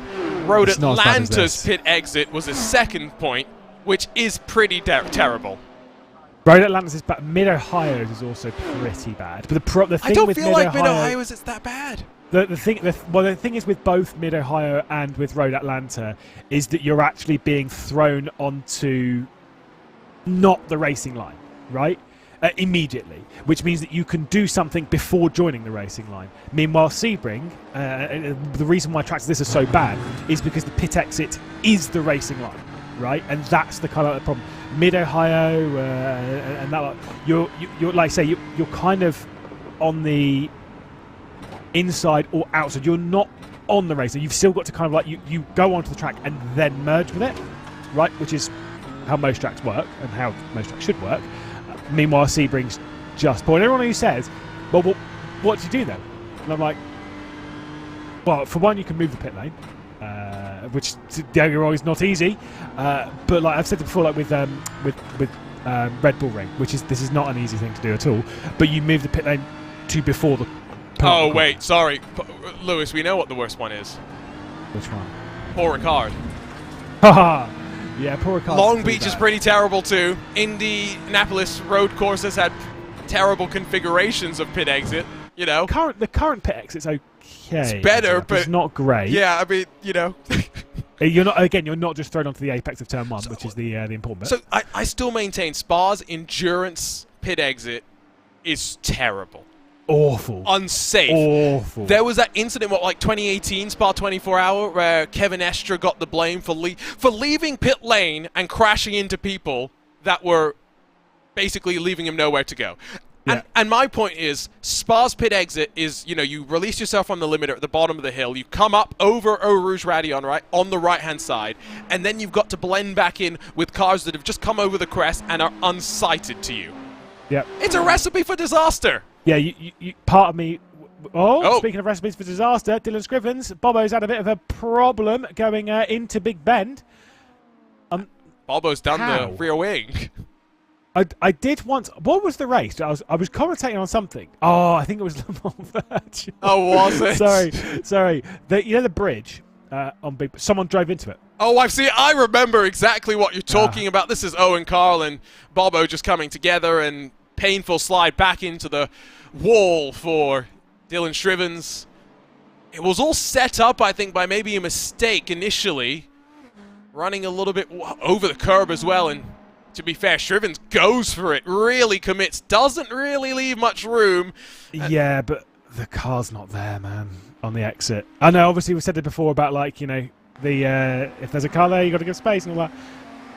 For me, like, for Carroll, it's like the move's done. You've already made the mistake. Just back out of it. I see from this perspective. I thought, what does it's the apex? Fernando Alonso says you must always leave the space, and I think I'm going to agree with Sir Fernando on that one. I don't really feel like Owen was left enough room. Yeah, but the thing is, Owen Carroll, I don't think it. When you look at how far he's alongside, it's not even like front wheel to rear wheel, right? True. It's even less than that. At which point you're kind of like, don't know. I am very against the old idea of like someone just driving someone off. Yes. Off. Oh yeah, I hate that. I really, really do. But if I'm Owen Carroll, I'm backing out of that because it's like there is no advantage to me being held on the inside. I could see race control going either way on that one, by the way. I feel like that's a racing incident. Yeah, that's where I would lean towards. I mean, it's two people doing something silly, right? Dylan Scrimmins did not give enough room, and Owen Carroll's kind of leaving himself at a point where he's always going to cause a crash. Yeah. Right? You're both asking for trouble there, sorry. No, I'm 100% in agreement with you. Couple of updates from some technical issues that we had, by the way. Redline confirming Gianni Vecchio pedal failure or something along those lines, and so that's why he had his big shunt into the wall. Tom Burns then had monitor failure, which is why we saw him stopped and resetting back to pit lane. And to make it a perfect trifecta of issues, not for Redline, but at the very front of the field, if you're wondering why Luke McEwen is maybe a little bit off pace, we've seen BMW, Apex really find some speed in this BMW over the last 12 months or so. Luke McEwen is driving without any engine audio right now, Lewis, which I can tell you from personal experience is terrible. I mean, no. Absolutely not. Poor guy. I mean, I would assume, is that no game audio? That's because this is the thing. Is that no game audio as a whole, yes. Okay, so as things go, I would rather have no game audio at all rather than having other people's engine noises, which I have had in a race before. Really? I remember we were racing around Imola in some 1996 Formula One cars, and I just remember the guy behind, who was my teammate, was a second behind, but for whatever reason his engine noise was louder than mine. Much louder, to the point of I couldn't hear my... Wow. And it was one of the worst driving experiences I've ever had. It was awful. And so my kind of thing with driving with no engine noise or whatever, I'd rather have no game noise at all. But either way, it's not easy. So respect. Respect. Don't do what my teammate did once, though. So it was a 4-hour race at Donington Park. We're in a GT3 car. I do the first 2 hours. The plan was for my teammate to do the second 2 hours, right? I'm streaming my race on Twitch. My teammate is watching me on Twitch, but to make sure that he doesn't hear double, he mutes iRacing. Then when it's time to switch... Oh, no, you can see where this is going, can't you? When we switch things over, he pauses my Twitch stream, forgets to unmute iRacing. And so I'm sitting there on my Twitch stream with the most miserable look on my face, wondering why he's so off pace. And we get to the point halfway through the stint where we're just like, we have to pull you out of the car halfway through. You know, so I can do the final hour. And then when he gets out of the car, he's like, I didn't want to tell you, but I had muted my audio. And I was like, now it makes so much sense. I mean, to be fair, that would be one of the first things that I'd say, because it's just an excuse to throw out there straight away. Yeah, he felt too embarrassed, though, because we were doing well. I mean, it is pretty embarrassing, yes. Yes, but then again, to be fair, once it wasn't embarrassing because someone had already been in the car about 3,500 times. But in that race that me and you teamed up on, there was one point where I'd unplugged my wheel and then plugged it back in again, and then got back in the car. Obviously, I hadn't calibrated the pedals, and so I had to drive around. Like you breathe on the brake pedal and lock up. So you know, we've all done silly things. That's the important bit. Yeah, some of us have forgotten to come down to pit lane. Oh, more than once. More than once. More than once. I've done it so many times. It's painful. I've only done it once. It just happened to be when I was leading a Bathurst 12 hours here at iRacing. Fortunately, we had a 2-lap lead. So. And you have a tow. And we have a tow, which you yes. When I did it, we had a 2-lap lead, and this was. On another platform. I think it was 6 years ago. Yeah, it was on another platform as well. And yeah, there was no tow, and so. if you're out, you're out. You're out of fuel, you're out of the race. And so we were out of fuel, so we were out of the race. Fine, don't worry about it. I'm sorry. Mental pain. Oscar Wilkins says, by the way, talking about Donington does have an interesting pit exit merge. It does. It is bad. It is pretty bad. Yas Marina has been called out for its pit exit. And to be fair, it is bad. The merge may not be that bad in totality when you think about it, but the pit exit itself is awful. I mean, the merge is pretty bad because you are thrown. Oh, as Williams are having more issues. Carl forgot that he's not meant to be out in the dirt. Yep, it's not rallycross here, sir, unfortunately. But yes, like I say, yeah, I mean, Yas Marina is pretty poor. I mean, just as a track, it's just also as not a great. track. Dot. It's slightly better with the new configuration. That's what we were talking about coming into this, by the way, when it comes to this car being snappy in braking zones. And I think he might touch. I feel like he's on the grass. I was going to say, yeah. Part of me feels like he might have just touched the grass ever so slightly. Yeah, no, for sure. Yeah, for sure. For sure. So that wasn't even the case of the rear cylinders and, you know, locking up the rear end. It was more just Carl not paying Poor attention. driving. Yeah, no, exactly. I spoke to Carl not long ago, that's fine. Carl is a good sport. He's not going to mind us, hopefully, saying stuff like that. I mean, like I say, I mean, you know me, I always throw bad driving under the bus. So there's another one. Boom, tick. I just throw the bad drivers under the bus. It's not commentator's curse. There's no such thing as a commentator's curse. There's only bad driving. Have we got much hit back on that, by the way? On what? The commentator's curse doesn't exist. Oh, that's a good point. I don't know, actually. I haven't been paying attention. I've not checked. Almost at the top of the hour, 62 minutes to go. I think you would be able to make it to the end if you wanted to pit this lap. We have already seen a couple of cars come on in for a seemingly full service cycle. Remember, you can change tires and do fuel at the same big change to what we had at the end of last year. I think we are going to see one on in. RAG and Fuller and Labigra trying the undercut. Yeah, we'll have to wait and see. I mean, I don't necessarily mind something like an undercut, but I do think that RHG were potentially struggling a little bit towards the end of that stint. Just kind of with where they were, yeah, the vibe of the car. Now, if that is the case, then you have to go, obviously not 58 minutes, you have to go an hour and 2. You've got to go that extra couple of laps on this set of tires. So if it is a tyre problem, you might be running into further issues as the race goes on, and it'll be obviously at the really important part of the race. But sometimes, you might undercut yourself, give yourself track position, and that could be the key. You might drag yourself out of problems. Who knows? At this point, there's no wrong or right call, really. It's just a different call. Yeah, and I just want to say, I do not like when you change tires and do fuel at the same time. I like when there's a bit more jeopardy of teams and drivers having to manage the tires. Very different to what we had last year. Labigra rolls, or rather, Labigra hands his car over to Jesse Jones, who rolls after 41.8 seconds. We're not expecting too much difference in terms of pit stop times, if we're being completely honest. On the merge for RAG, it's pretty safe. They don't have to worry about too much traffic as well.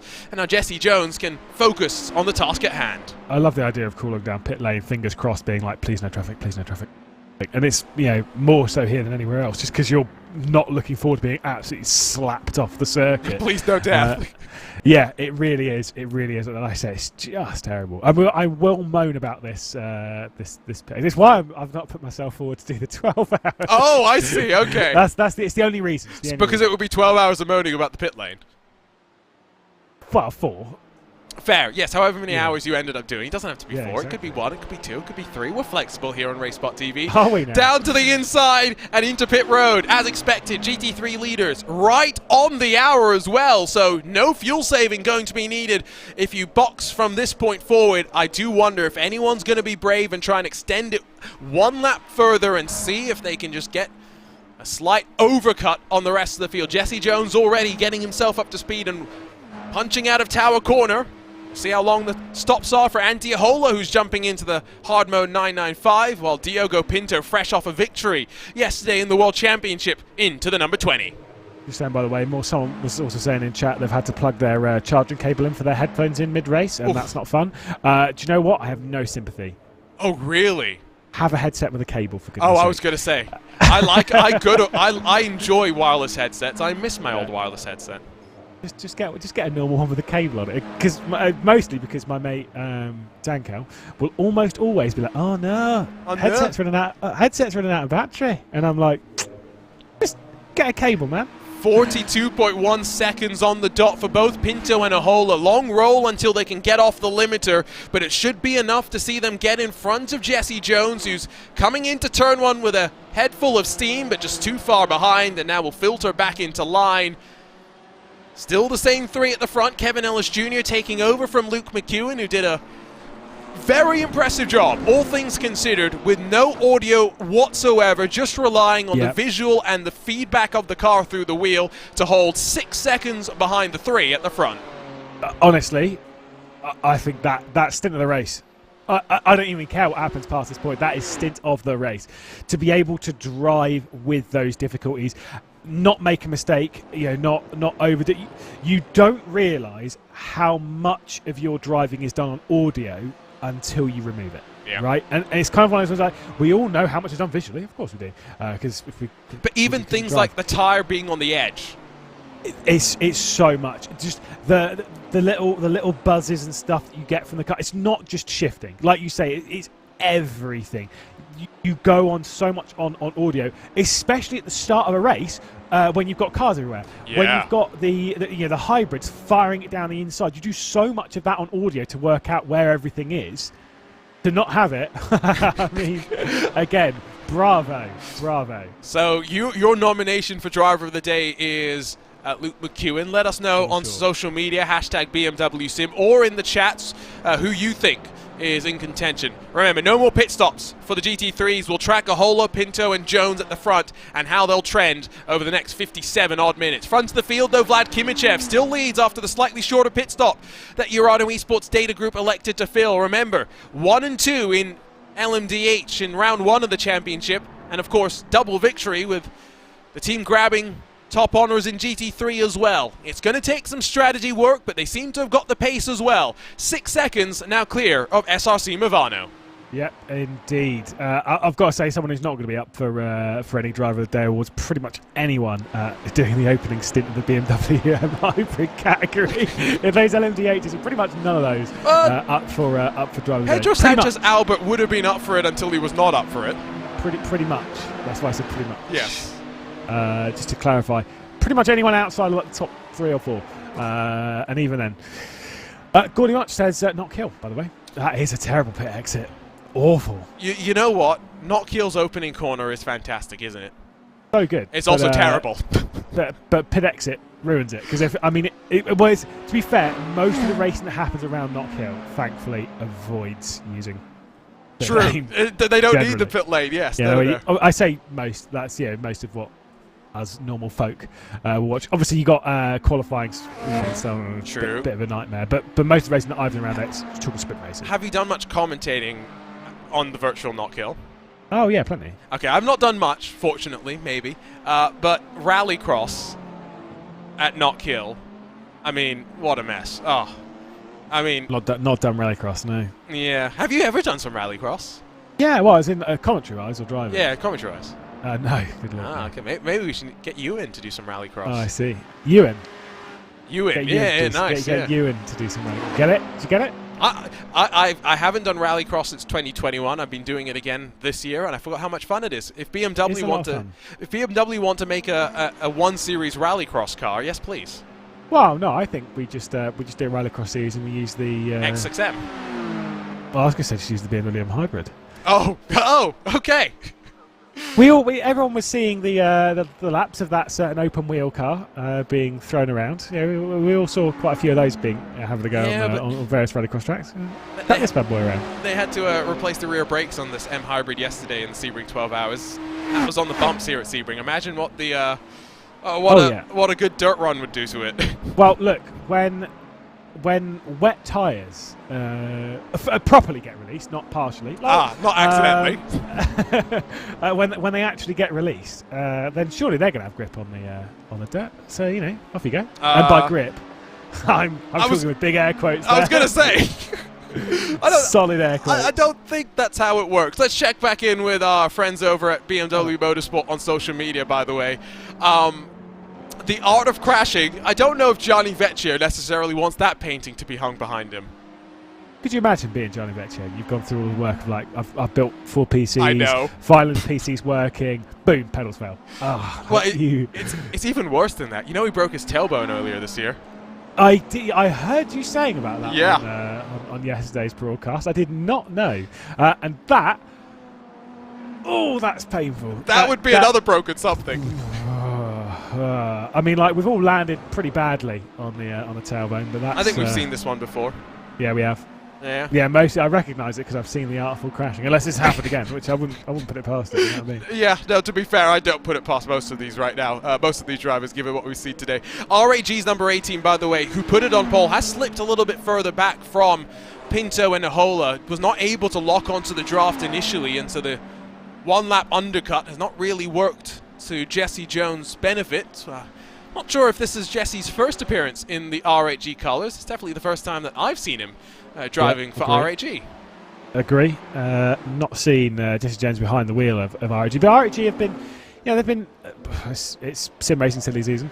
So they've been picking up drivers across of the sims. They've obviously re-signed Jovski, Chinchik, and Toman. Yeah, they've re-signed them for 2 years. Wow. And things like that. This is where sim racing is at the moment. And just to clarify, because I was going to say this earlier about some drivers and stuff moving around, how you might sit there and be like, well, yeah, but they moved to that team years ago. And I'm like, okay, just to clarify, this has been the craziest 3 months of sim racing driver swaps, to the point of it's kind of like, I almost want a transfer window like what we have in football, where it's just sort of like people just can't move until the window's open, because at least then we can keep track of it for a month, right, and then breathe and be like, right, what's actually happened? Right. Meanwhile, now what we're doing is we're still just like 3 months into this being like, I literally don't know. Don't disagree with you in a lot of ways, to be fair. Mad. Even Pedro Sanchez Albert, I woke up this morning, went on Twitter just to scroll through, because that's what I do, just make sure, like, driver lineups, who's posted what. And then I went through BS Competition, and I was like, oh, wait, yeah, Pedro Sanchez Albert. He's with BS Competition now. I knew it, and I forgot about it. I had no idea until the start of this broadcast. It's why it's so hard speaking about the history of some drivers these days. Right. It's, like I say, I've said this before when it comes to like some motorsport grids and stuff. Like, I'm doing GB3 again this year, which Congratulations. is great. But thank you, Mr. Real World Commentator. I only have to focus on like 24 drivers and their history and stuff, and it's the same drivers all the time. And it's fine. And a lot of them I've commentated on last year, so it's like, it's perfect, brilliant. When it comes to sim racing, we have to deal with so many different grids constantly, especially when you're doing multi-platform, which I think most commentators are these days in sim racing, and it is mind-boggling trying to keep up. And it's why a lot of the time, if you're sat there thinking, wait, why haven't you said my history as a driver? Because it's kind of like, to be honest, I probably know, we probably all know, but it's like, do I take the gamble of saying it on broadcast? Do I trust being myself? Wrong? Yeah. It's so hard. The other problem is as well, this is more a case when you want to talk about particular stories or anything, as MSI get a bit wide as they fight with Race Clutch and Marius Veliokis, but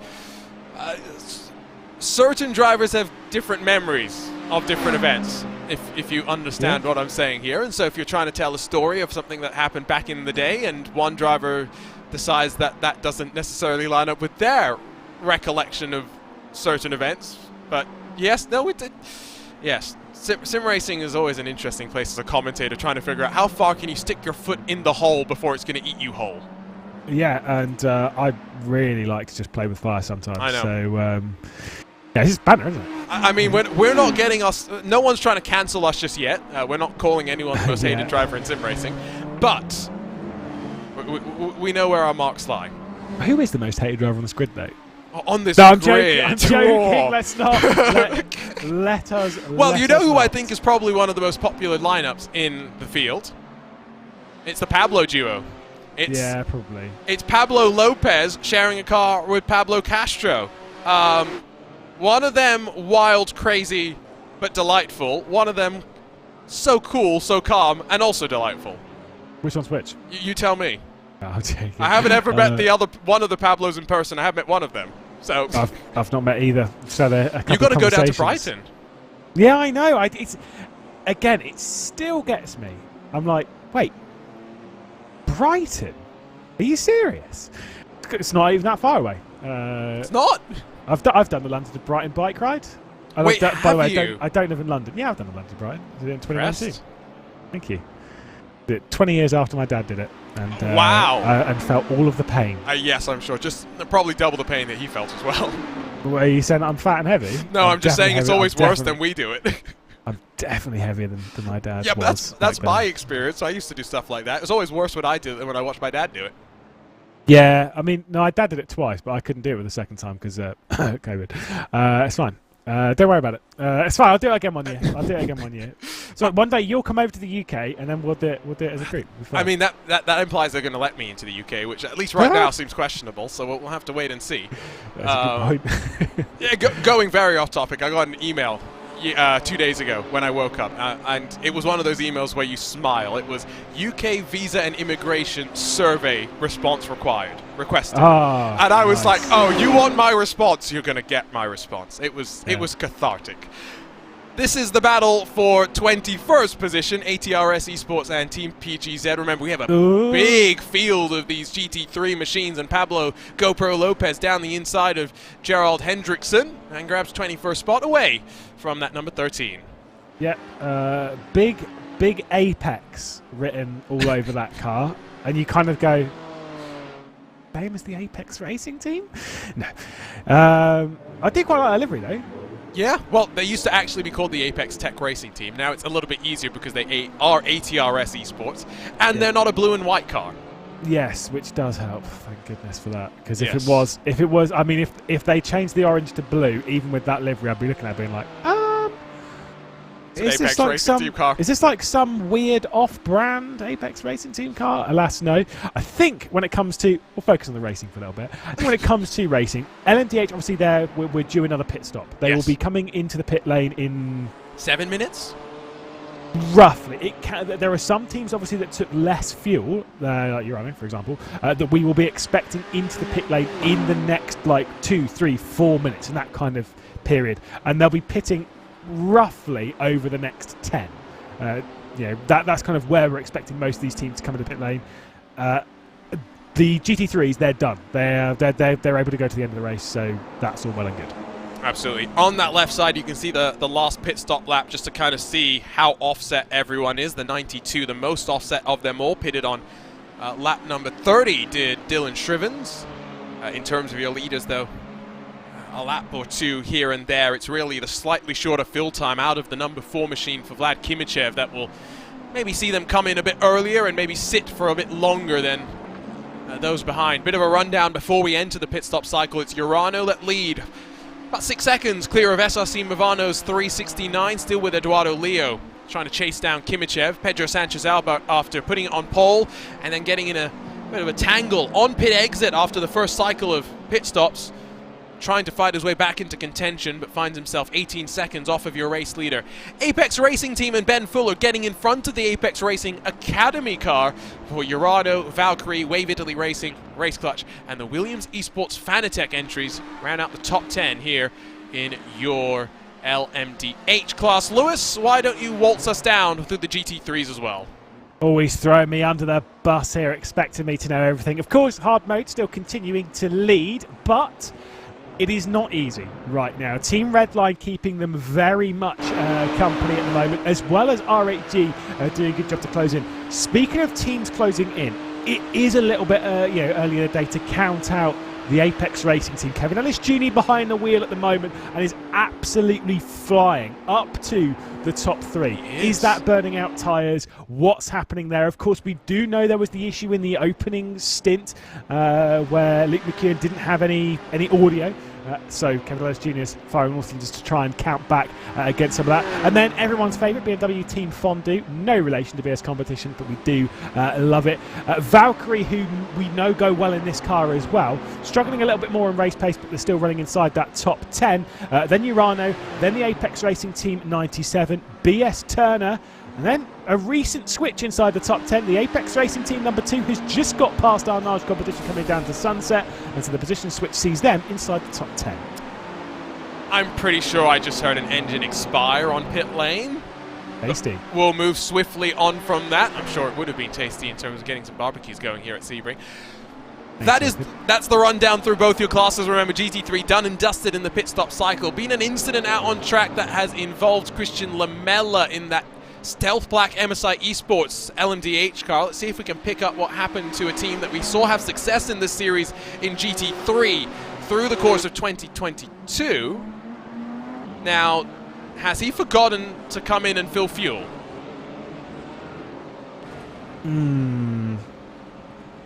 Because it's the only reason why I could think that you pull over so swiftly to the side of the road would be to try and get towed back to pit lane as quickly as possible. Yeah, I don't know. It is a bit of a weird one. Was the engine running at the point that, it sounded like it. Yes, and it's... Unless, like I say, unless you've realised, you're like, oh, whoops, at which point you want to pull over as soon as possible, because you're absolutely right. The closer you are to pit lane, the quicker the tow is, right? Yeah. Yeah, so I don't know, baffling one. Baffling one there. I do need your help, by the way. I've been saying a certain name a certain way for so long. No. Yeah? No, absolutely not. Well, who are we saying? Owen Carroll? Yeah, I thought it was Owen Carroll. Okay, there we go. How I've been saying it wrong, haven't I? I honestly, I tune out how you say names. Again, yeah, no. Well, I mean, so people get some exposure as to why we're talking about this. We are in a Discord where we have just this week created a channel of drivers saying their own names because pronunciation is more of a hot button topic than you'd imagine in the commentary world. We'll get to that in a moment. Pit stops underway, and it will be driver changes potentially as well for a handful of these LMDHs. Kimichev will jump out. In gets Jonas Wallmeyer to the Urano Esports Data Group number 4. Eduardo Leo stays out on track. Yes, indeed. If we are saying your name incorrectly, then message us on Discord or Twitter or whatever, and so we can ignore it. No, so we can, but you got to do it with a clip so that it can go into this channel. We have 2 drivers in there at the moment. Bonnerhouse, obviously, because everyone says his name wrong. You got to say, well, you should say it like everyone says his name, just to make it even more funny. Yes. And the other one is Sebastian Job, yes. Because I was told, surely it's J-O-B. Surely it's still just Job. So I went out of my way yesterday. I was like, no, I'm going to find a clip of him saying his name. And I did. And so recorded that clip and slapped it in there. So if anyone comes after me, boom, off it goes. Straight away. Yes. You know what I mean? And again, reminder, if your name is difficult, you can A, send us a clip, or B, go to your parents and tell them you need to change your name to whatever we've been saying. It's the only 2 choices. Yeah, if you don't do anything, you just complain in chat, then tough. Tough, no, exactly. No sympathy at all. We've talked about needing to know the stories of all of these drivers, and then we need to know the pronunciation of all of these drivers. There's, 104 drivers in this race alone that I've got to be able to pronounce. I can barely pronounce my own name properly, but that's... I definitely can't. Yeah, I can't. I did give it a go in the middle of the SLR1, and I was like... No, I can't pronounce your name properly, apparently. Here comes Eduardo Leo to pit lane. Well, I don't feel bad about getting your name wrong. I'm just like, nah, whatever. That's why, if you noticed any time on the broadcast, I'll just say Arjuna. Yes. No, I know. And you should just say Lewis. It's just easy, isn't it? What I really should say is Lewis Muck. No, you can't say that. You can't say that. Not on this broadcast. Yeah, no. Let's not. We're going down a dangerous road here, Arjuna. Let's keep ourselves focused on this race before we get into trouble and both get sacked. As we can see, SC Movano Corsa on pit lane, BS Competition, and the Apex Racing Academy. There they are. Pop. So into their box. Urano Esports Data Group, 31.1 seconds stationary. Fraser Williamson. This is a long stop. Not sure if something's gone wrong, but he rolls now. After what seems like an age, slightly shorter blast, but Kimichev well and truly clear, and the margin opens up slightly between Urano and SRC. That was an insanely long pit stop. It wasn't that long, though, based on the timing. That's what's so confusing. Is why everyone else is so short. So have others not taken tyres, then? Well, I don't know if this is tyres. 32.1 for Williamson, 31.1 for Wallmeyer, but in terms of cone-to-cone time, the difference is less than a second, but the margin has grown to over 10 seconds from what was at 1.6 seconds. So scientifically speaking, how? have we missed something? I feel like traffic has played a part in this pit cycle. It must have done, and we've said it's so difficult to manufacture luck with traffic here at Sebring. It's so tight through some of these corners, you can't force your way on through. Yeah, it's kind of one of those ones where it's like, unfortunately with this kind of race, around this kind of circuit, is that 9 times out of 10, unless you're talking of a much longer race, like for example a 12-hour race or 1,000 miles, well, it's not 1,000 miles, but yeah, but every time you do one of these races, unless they are the longer race, kind of like the race wins almost not really in your hands, which sounds like crazy, but if it's only 2 hours, sometimes it is just a bit of luck of the draw. You know, it is just about where the traffic is, because everyone's so tight and so close on times. If you have a couple of laps either side of the pit stop where you just get really unfortunate on traffic, goodbye to the race win. You ain't getting it. Ben Fuller continues to run at the front of this field, owes us a pit stop in the Apex Racing 199 blue, white and black machine. Wallmeyer, having taken over from Kimichev, carves through a bit of a traffic jam, but then sets himself up out of turn number 6, or turn 5 rather, to use that hybrid power to spool his way on through. Margin to Williamson actually has come down, so I'm not sure if now the next lap by the favor has been returned. Wallmeyer with a 146.7, a pretty slow lap all things considered. We're talking 144s even towards the end of the run in these GTP classes. Yeah, I mean, like I say, bit of lap traffic. It's kind of why I want to stay out. Not for as long as possible, but for as long as I had clean air, right? As long as I had no, like, when you start seeing that big band of traffic, for example, like what we're seeing here, if they're at the right place, then just come straight back into the pit. And that was terrifying for Fraser Williamson. That could have been very easily off into the barrier. Just want to speak of other gaps that are pretty close. Antihola, Diogo Pinto, Jesse Jones, all 3 of those within a second for the GT3 race lead. Again, we have said it before, but Kevin Ellis Jr. is flying right now. Now 3.6 seconds off of the race lead, meaning it's only 2.5 off of the back of Jesse Jones. That is incredible. That was like 8 seconds not that long ago. Kevin, I feel like, is on a bit of a roll right now. Let's not forget, wasn't it Kevin that basically carried the Apex Racing team in the most recent round of ESLR 1?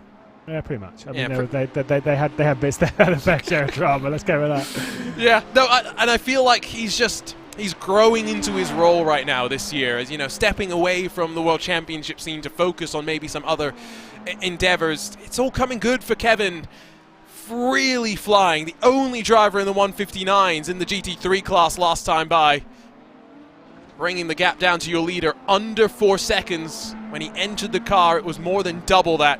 What a charge it has been so far. Daniel C.V. Szabo, after moving from Pure Sims over to the Apex Racing team, takes over in the 199. He's going to be behind Valtteri Alander as they fight for what will be 3rd on track, the final spot on the podium, which of course, let's not forget, does also pay some prize money to the drivers as well. Yeah, but that could have been wrong-footed through traffic there. Dom Hoffman's all over the rear end and coming down to the hairpin. There could be a move for Urano here. Looking to the outside, coming down to the hairpin. He's going to properly send it, but Hoffman's got tyres and everything up to temperature. It could be the move. That is a proper send around the outside. They're going to be side by side all the way through Fangio up towards Cunningham. I don't know which way it's going to go, but it is towards Urano. So, again, superior temperature, and boom, that's the position done. Love it. And this is with quote-unquote tyre warmers. Remember that we've been talking about at the start of this hypercar era and the GTP era how long it will take for the teams to fire up tyres coming out of pit lane. It's not as drastic here in the virtual world, which I think a lot of the teams and the drivers, Lewis, are probably grateful for. Yeah, I mean, I kind of like the idea of you like the idea. I like the idea, yeah. But then again, it's potato. I mean, there's pluses and minuses both ways of you having your tyres already up or whatever. But currently it seems though they're fine. Really, fresh out of the pit lane, they seem to be all right, not terrible. That's the important bit. DTM is the one that I always used to watch with no tyre warmers, and you just see the disparity between those that had tires in the window and those that did not. It was always pretty drastic. Race Clutch Black bring the 29 into pit lane. It means that we are cycled through the pit stops in the GTP class. And so Warmar now back at the front for the Urano Esports number 4. 6 seconds clear of Fraser Williamson. And then, of course, this fight for the final step of the podium where Dominic Kaufman, by virtue of that fight with Shivi Sharbo and through some of the traffic, has given up 2.5 seconds to Valtteri Alander in that BS competition car, who was one of the drivers who showed just how treacherous the braking could be at Daytona in this BMW LMDH. Yeah, like I said, this car is pretty wide. Let's go with that, right? And so in braking zones, exceeding track limits, touching grass, the whole rear. Like, these cars are very hard to slow down, especially because they're going mighty fast as well. These cars are ridiculous. You think, like, generally a GT3 is pretty rapid until you're in one and then someone does that to you. And you're like, that is not possible. Like, that is... I know, because I know in endurance racing, I'd always been in the higher category, and that's not out of talent, that's out of necessity. I think it's always easier to navigate traffic in a higher category because it's your responsibility. I mean, but when you're in a lower category, you're kind of like, let's just hope they do all right. Ha ha! And then one time I did a race around the Nürburgring in the GTE, and an LMP1 flew around the outside of Valvoline, and I was like, that was terrifying. There's so much speed differential between the two. Like I say, these cars are absolutely rapid. That's what I love about them. It's trust on both sides as well, right? The GT3s are trusting that the GTPs are going to do what they are trying to show they're going to do, while the GTPs are trusting that the GT3s are going to give them the room to do what they want and be as predictable as possible. The thing to remember, though, is that they develop and produce the speed in different ways, and so you very much need to make the most out of that. Kevin Ellis Jr. is within drafting range now of the 3-car tandem at the front, so make it a quartet that will fight for the victory. And if Kevin Ellis has been on this much of a charge to catch up to Jesse Jones, to Diogo Pinto, to Antti Ahola, he's not going to be sitting, waiting, and hanging around with 32 minutes left to go. Kevin Ellis Jr. is going to go on the charge. Oh, yeah. The second there is an opportunity, he's going for it. We can see here the Team Redline car behind hard mode being really patient at the moment. I get the feeling if they wanted to pass, they could, but they're not trying to at the moment. Again, being patient, that's very much the wise thing to do with 32 minutes left on the clock. That's kind of thing which, like I say, Kevin Ellis Jr. is probably not going to have, and I think it would be wise not to have. Like, being patient, if you're Kevin Ellis Jr. right now, you've used all that speed to close up, right? If you kind of don't make those efforts to pass immediately, you almost... It's this weird psychological thing where you almost kind of like lose that speed, right? That advantage, because you end up just doing the speed of those cars ahead. You actually see this in, say for example, like touring car racing or any form of racing, where if someone's catching like almost 2 seconds or a second and a half a lap, whatever it is, on someone, if they get behind someone and then can't pass for a couple of laps, either through good defence or whatever, you end up kind of just doing their speed. You end up just driving at their kind of pace. Second half's probably a bit too much on the extreme side of it, but you kind of get where I'm coming from. Yes. So Kevin Ellis Jr. needs to just pounce immediately with the advantage that he's got. He's got that 3 or 4 tenth of lap advantage, maybe even more than that. Just needs to go for it straight away. Jesse Jones has been struggling a little bit. He's had a few moments out of turn 1 where he's just pushed a bit too far off to the right. He's definitely trying to wrangle as much speed out of his BMW M4 as he can. Pinto and Ahola seem a little bit more restrained, a little bit more relaxed. Pete Berryman, another one of the Apex Racing team mates, charging forward in the number 2. He's just gone and passed his sister car, Michael Yanni, for 8th position. And of course, Kevin Ellis Jr., Peter Berryman, roommates. I always wonder what the dynamic between various duos in sim racing are like. Kevin Ellis Jr. and Peter Berryman certainly seems like one of the more interesting combinations. Banterous. Yes. Part of me wants to see. This is the thing, is that they. No, they were. I don't think they were there at all. Kevin Ellis Jr. definitely wasn't, and Pete Berryman. I don't know if they were just at home. Whether they weren't there when I went to the. They were just staying as far away from you as possible. Probably understood. Probably. Kevin. I mean, I didn't really speak to Peter that much in Poland. Kevin got a lot. We had a good little chat. No comment, it's fine. It was mostly about you. We're talking rubbish behind your back. God, no one likes that Arjuna guy. Yeah, no, it's terrible. I wonder if Poland will let me in. I know Well, sorry, we're not going back for us. So don't worry about we're it. not. That's true. We're going. Oh, we're going to Germany. That's for sure. Oh, you're going to Germany. Yeah, I'm going. Well, we'll see, won't we? Well, we shall see. Hashtag nothing's guaranteed. Hashtag blessed. I'm sticking out of saying anything. I am sticking out of saying anything. I know. But, you know, everyone's sackable. Yeah. Unfortunately.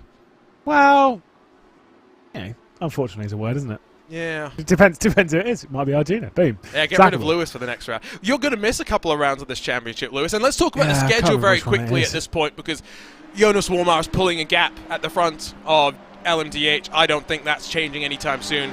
GT3, I think, settling into a rhythm. Kevin Ellis Jr. is going to be the one that interrupts that.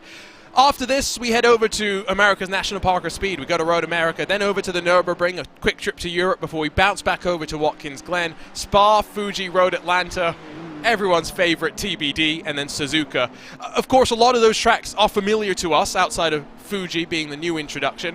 TBD is the one where I'm still wondering what new surprises could we be in store for. Jerez, of course, recently added to the iRacing platform. Yeah, but it is the thing is it's so far down the line that it doesn't necessarily have to be Jerez. It can be the next track at the end of this season. So I don't know. Maybe it is Jerez. To be fair, I don't actually hate Jerez. I think Jerez is actually quite good fun. In the right car, I'm not sure this would be. It wouldn't be a bad track to go to, right?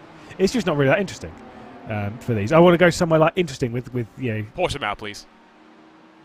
Portimao would be sick. We can agree on that. So good. Portimao and these would be sick.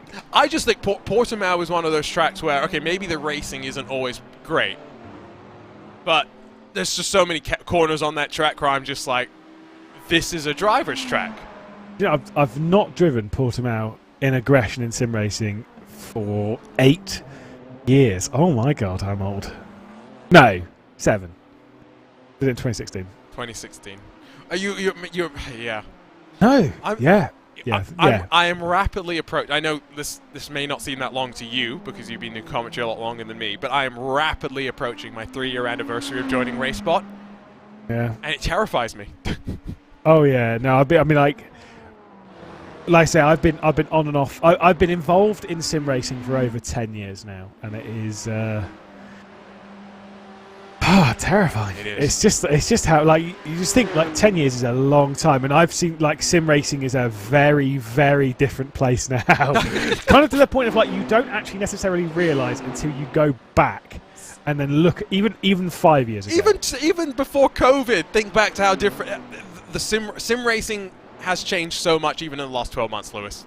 Come on. Oh yeah. It's crazy. Yeah, rapidly. Jesse Jones has been passed by Kevin Ellis Jr. and now has dropped back in the R8G machine. So Kevin has got to work to find about 4/10 to close back into drafting range of Team Redline, and what is a reduced draft compared to what we would have been talking about back at Daytona with a slightly different draft model. Yeah, a lot of these drivers have been complaining.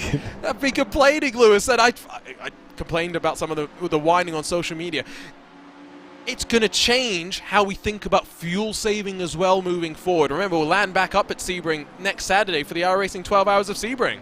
Yeah, no, obviously I was joking because I couldn't miss it thanks to Matcha, just constantly. Okay. I thought you were digging into me, and I was like, I don't feel like I've said it that many times. No, you've not. I'm not going all Luke Crane on you. Don't worry. But no, it's like I say with the drum. Like I say, I'm not that against it because it's kind of like, I mean, obviously, you know, I'd love to see a bit more slipstream or whatever, but fair enough. But the problem with too much slipstream is that, for example, if you go and look at the last couple of seasons of as when we were just doing the GTEs and then of course the GT3s and the M8 and then the M4, is that because there was quite a lot of slipstream, you would just see trains. Because there was not enough incentive to make a move. There was more incentive on saving fuel than going for a move, right? Yes. Meanwhile, when there is less slipstream, there is more incentive on just getting the move done, which is why Kevin Ellis Jr., for example, would have had no interest in sitting behind Jesse Jones. Would have been like, right, I'm there, see ya, goodbye, I'm going to try and catch up to these two. Now, there's no like, oh, I'm going to use you to save 2 litres and then I'll make a move. It's just get past and go. On board with Kevin Ellis Jr. as he uses a bit of the gravel on the outside of turn number 1. We had this discussion in one of our private discords. Was it during the WEC race or the IMSA race? I've already forgotten off the top of my head, but there was that one of the Ferraris that pushed wide on the exit of turn number 1, hit the tire wall, and then went up and over. Yeah, it was the WEC. And then we had this conversation about the fact that tire barriers may not always be perfect, but it's not to say that Sebring is an unsafe track because it's got tire barriers as opposed to Tech Pro. Yeah, I mean, like, Sebring has seen some enormous crashes. I mean, look at Jose Maria Lopez's one last year or the year before. Well, he's had plenty of crashes in the real and virtual Sebring, to be fair. So yeah, no, that's true. But it was around around this part of the lap, wasn't it? It was coming out of Tower, and then it was towards Bishop, and then it was through the double left-hander, wasn't it? Yeah, and it was on this tyre barrier over the right side, and it was huge. The thing is tyre barriers, are they perfect? No. Do they work? And it's kind of like, for the most part, yeah, kind of. And like I say, whilst we see these huge violent crashes, they almost look so much worse than they are, because tyre barriers do typically just spit a lot of the energy out, right? But relatively speaking, you know, it is a pretty safe track. There's just concrete everywhere.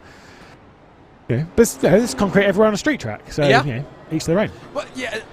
The idea, though, that Tech Pro has to be everywhere is A, not financially justifiable. It's also so expensive. It's also B, hard when you hit it, according to some drivers. It's not a pleasant experience to crash. And it's massive. Yeah, that's the other thing. It juts out quite a bit as well. Yeah, because you think with the Tech Pro you typically have to have, like, I think 3 layers. Yep. As the minimum. Now you think of it this way. Let's say we were to put Tech Pro on the final corner here at Sunset, on the exit, right, rather than tyres or whatever. You then have to put in 3 layers of that. That's going to stick out as near as possible a couple of meters. Yeah, for sure. Right. You lose so much track space. You lose so much. Now, don't get me wrong, like putting it at the end of runoffs and stuff, like I wouldn't be against the idea of it going like on the exit of here. But then you've also got to think of like the likelihood of that kind of crash of you have to put the Tech Pro in the more likely places for the larger crashes, like going through Bishop and that lot. But then again, it removes so much. You're hitting the wall faster because the wall's so much earlier when you hit it, because so you have to move all the wall backwards, which then costs more. You see what I mean? It's why you hire people to do track design. Yeah. Because there are actually compromises and justifications as to some of the decisions that need to be made. It's why it's been very interesting as a software developer watching the quote-unquote crowdsourced development of Twitter in the last couple of months. Oh, yes. And I just going to be really fun when that algorithm is open source, and it only gets worse from there. Anyway, Kevin Ellis Jr. is on the back of the duo of Ahola and Pinto. Pinto has had a couple of looks here and there. It's not really shaped up for a move just yet. Coming into the final 20 minutes of the race, we've also seen Wallmeyer be closed on down by Fraser Williamson by about 1.3 seconds, but to be fair, it's tense here, it's tense there. Wallmeyer and Williamson not really that much separated in terms of raw speed. Yeah, it's all pretty tight, and that's exactly what we want. Again, anyone who will remember back 12 months ago when we did our Sebring race, it was just GT3s only. We had a pretty exciting end to the race. I get the feeling that we're in for something exciting here, and I'm very curious because in GT3 I just don't know who's really going to win. In LMDH you'd lean more towards your own, but it's certainly not a done deal. But I mean, like I say, I think we're in for a bit of a finale here, which I'd be up for after the way this race started. It'd be very, very counter the level of quality. Yeah, I think it would leave us at least with a nice taste in our mouth heading out of this one, because I think we were pretty frustrated with some of the stuff that we saw at the start. That was an hour ago, that's fine. It was an hour ago. I've woken up a little bit more as well, which is always helpful. What time is it for you these days? I have no idea, because the plus minuses with daylight savings is a nightmare. It's a mess. It is 8:30 in the morning. That's all right. It's not bad. That's all right. Next round, it'll be back to being 7:30. No, it won't. Will it not? No, because now that my clocks have moved forward, nothing changes for me until the clocks move back for BMW. Oh, because our races start. UTC, not our on, races start at, or broadcast start rather, at 1:30 p.m. UTC. UTC, which, to be fair, as I've always said, when it comes to doing the time of broadcasts and stuff, it should always be UTC. That is not because GMT is the best, because obviously through the summer we're all +1 here in the UK. But I was like, everyone always knows what UTC pretty is. much what they are, plus minus to UTC, right? And so that's the important bit, because when you do a broadcast for like a bunch of Kiwis, and they're always like, well, yeah, no, but the race, like, it's going to end at midnight, and I'm like, but what is that? Your best Shane Van Gisbergen impression? It really is. It really is. No, but every time I asked him, I was like, what time does the race end? He was like, it's about midnight, and I was like, but what's that for me, man? I don't know. I don't know what I am, because like everyone goes through daylight savings at various points. Anyway, focus on the race, because Diogo Pinto's gone down the inside of Antiola, and Team Redline are going to take over the race lead. We'll keep our eyes focused on this, because it is going to be quite a race. Yep, they're doing this with some GTP traffic trying to filter its way on through as well. Kevin Ellis Jr. is slightly losing out with two of those BMW M hybrids between him and the back of Antiola, but Diogo Pinto has seen the opportunity, and with 20 minutes left on the clock has decided it's time to make his charge. Yep, and again, the idea from that would have come from the fact that Kevin Ellis Jr. is closing in rapidly, and so for Diogo Pinto, it's sort of like one of those now or never type things. Get down the inside. He had a good day yesterday, and so he's looking for a good one today. Having made that move, is he going to check out from Antiola right now, or is Antiola going to keep up? I would be surprised if he checks out. I think Antiola's got the pace. I think more depends on what Kevin Ellis Jr. does in this battle. I think Kevin's got to be very careful as well with how he approaches the back of Antiola, because I don't feel like Anti's going to give this one up easily. Anti was one of those that was on the bubble of making it to BMW Sim Live, along with a handful of his now former Cova teammates. In the end, I think we saw 2 out of 6 end up making it to Sim Live by virtue of the Apex Racing team banding together and winning 3 of the final 3 races to claw their way into BMW Sim Live. And Antiola has history in this series, has history with this car, and by no means is going to sit back and let this one run away from him. Pinto, to his credit though, down the back straightaway into Sunset Bend, opens that margin up to about half a second or so. Pinto's someone that traditionally we see be cool, calm, collected, not always at the very front of the field grabbing the victories, but towards the front being consistent. Now, with some victories under his belt, 2 already in the World Championship for 2023, it seems like Diogo Pinto's being a bit more aggressive.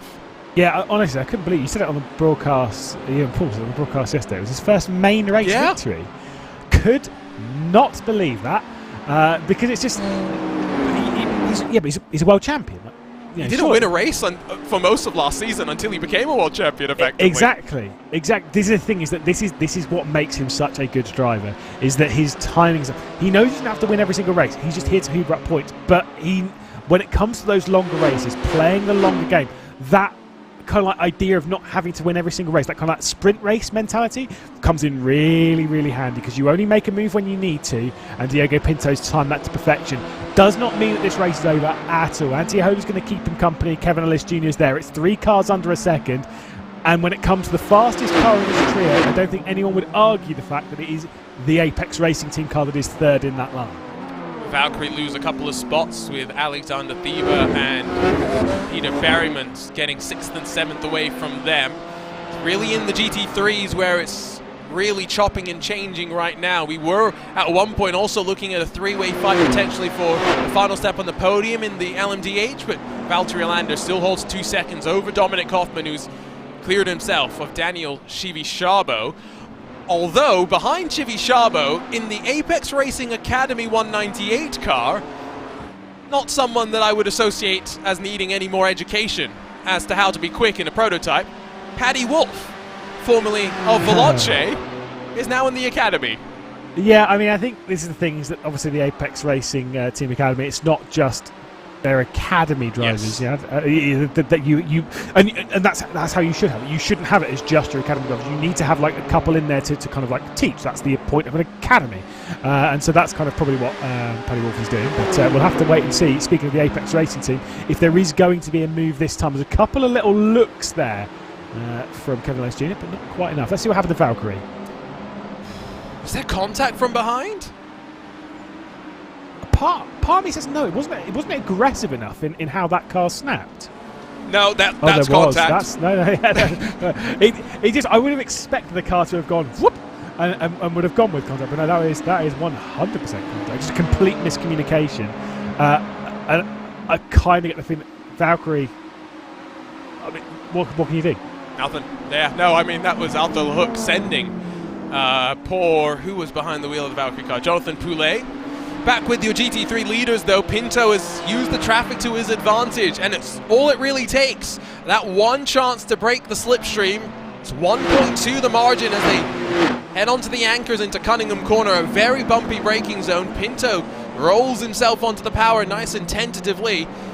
Ahola's going to be more focused behind as Ellis Jr. continues to close.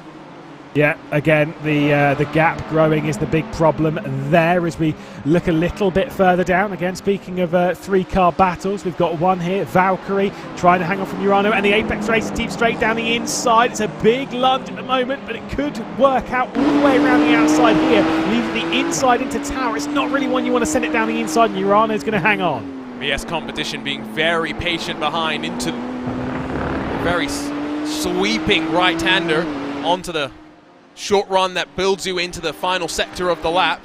And now blasting on through is Valtteri Alander. Are seeing a couple more moves now through some of the traffic as drivers try and make their final opportunities. 13 minutes to go. Diogo Pinto breaks away. The margin going to be close to 2 seconds at the line. Kevin Ellis Jr. has got to get past now. Yeah, he has to, because he's only going to have the pace to get back in the hunt for the race victory in the final couple of laps. But like you were saying, Antti Ahola is going to defend this as best they can. The up and under 3 T1 might work, but there is an LMDH on the inside. Thankfully, it's cleared off into the distance. Kevin Ellis Jr. is not close enough. The defensive line once again being taken from Antti Ahola, and Ellis Jr. is not able to work his way through. That's through 3, through 4, through 5 as well. Nail this exit, you might have a run and a lunge down into the hairpin, but it's such an easy one to cover off, Arjuna. Ahola's going to just paint his car on that white line. He's going to make Ellis Jr. tough it out the long way, but is Ellis Jr. going to risk it, knowing points are on the line? It's not about win and heading to BMW Sim Live. It's about accumulating the points in a championship format that will pay out just under $50,000 across of 2023. Again, Ahola to the inside. Ellis Jr. tucks back into line, not wanting to cost too much time, but already 2.5 seconds the margin to Pinto, who has run away with the lead. Yeah, at this point, yeah, you're very much leaning on this one being a Team Redline victory, because he's just gone at the moment. Kevin Ellis Jr. is unable to do anything to get past the hard mode car right now. He's just does not, it's not pace, it's just the placement and the lack of mistakes from Antti Ahola, which, you know, I mean, he is known for. They are Finnish after all, in calm, cool and collected is pretty much their main resume. What has happened to Williams though? That's Arthur LeHook with damage at the rear end, and I think that's terminal damage it looked like. We'll grab a look at exactly what happened through Sunset in a few moments time. Ellis Jr. though still in the draft and snaking back and forth. In one lap, I think we're going to see the margin double from close to 2 seconds to over 2.5, or rather over 3 potential seconds if Ahola continues to bleed time at the rate that he continues to do so. Jesse Jones not close enough to try and take advantage over Ahola's relative lack of speed on the tires. They're going to have probably 6 laps left to go. It's all going to depend, though, again, on where the overall leader is relative to them. I think Jesse Jones is having the same kind of tyre issues as what we're seeing here from Antti Ahola. Just maybe overdone them. That's why I'm not really expecting that RHG car to close back in on this fight. There is still obviously potential for it, especially if there is any contact. Speaking of which, let's see if there's been any for Williams Esports. They've got Urano behind. That is definitely not contact. That is way too fast. And that is a sizable hit. Bounced back out from that. They do try and yeah, it just snaps. Too much. It's way too quick. I feel like he's a bit too committed as well. By the time he shifts down, he's already past the initial right-hander that you kind of commit to. And so, unfortunately, Arthur LeHook's day comes to an end in the Williams Esports Chill Blast machine. Hard lick for them as well. It means that out of the 52 that started this race, we're going to be left with 43 running if we survive the next 10 minutes without any more falling victim to Sebring. And if that's not a commentator's curse, I don't know what is. They don't exist, but still, alas, that is the case. And I kind of agree. I mean, big shame to have seen them out of the race, but those are the things that happen. We have seen a few mistakes. This is a circuit which bites, and it bites hard when it does. You don't see too many cars taking a little bit of a bit of a breather with the barrier. You know what I'm saying? Like when you hit a barrier around here, you generally hit it pretty hard, and your day's done. It's not like some circuits where you can kind of get away with grazing them a little bit and just carrying on. So on board with Jonas Warmeyer, your race leader in the LMDH class, who is running his way into Sunset Bend and is about to work past this fight for second, and so it's going to give us a pretty clear indication of how many laps to really expect. Less than 9 minutes to go at the line. We probably have 5 laps left to go. Yes, I believe so. With him, running roughly the in the sort of the 1:40s, it should be in that vein of around about 5 laps to go. Obviously, by I'm saying 1:40s, we're talking about the LMDHs here. Those are the ones that are going to be defining how long this race is, and this is where the calculation gets really confusing. So it's getting fun as well. Fight for 6 now continues to rage as Valkyrie slipped behind Thieber and Berryman, who might try and have a look back into the inside of turn 3, but with traffic incoming and not being close enough to really stick alongside, Berryman thinks better of that. They all filter their way through towards Big Bend, and now we'll see that traffic work on the outside of them. That is a fight between Dominic Hoffman in the Urano number 90 and Danny Shivishabo in the 199 for the Apex Racing Team machine. So even though for most of the class points there's not much of a battle, there are plenty of things to keep our eyes on. Oh yeah, there is a lot to look at the moment. Like you say, there'll be battles up and down the order, various points being switched in the final 7.5 minutes of this race. Like you say, there's a couple of battles. This one, whilst we're looking for 4th and 5th, you're quite right. I mean, Paddy Wolf, well experienced and is closing in at the moment. I get the feeling it'll be too late. I get the feeling that there is not going to be enough time for that Apex Racing Team Academy car to get back involved in this fight for 4th place. But could be wrong. Depends how hard they fight, which is almost always the question. I mean, look at Antti Hola versus Kevin Ellis Jr. I mean, they've been fighting quite hard. Yes, they've not been able to be caught by Jesse Jones, but if there was a car as fast as Patrick Wolf comparatively behind, then yes, they would have absolutely been caught by now because they've lost 3 seconds to Diogo Pinto. I think Kevin Ellis Jr. has pushed the tyres quite hard as well. Maybe didn't think he had enough to close to Pinto, is maybe backing up, relaxing, and now going to focus on the charge for second in the closing stages. Looks like Dominic Hoffman has given himself a bit of breathing room for the time being in that fight for 4th. It's Peter Berryman that I think is really putting the pressure now on to Alexander Thieber as they'll work their way across the line.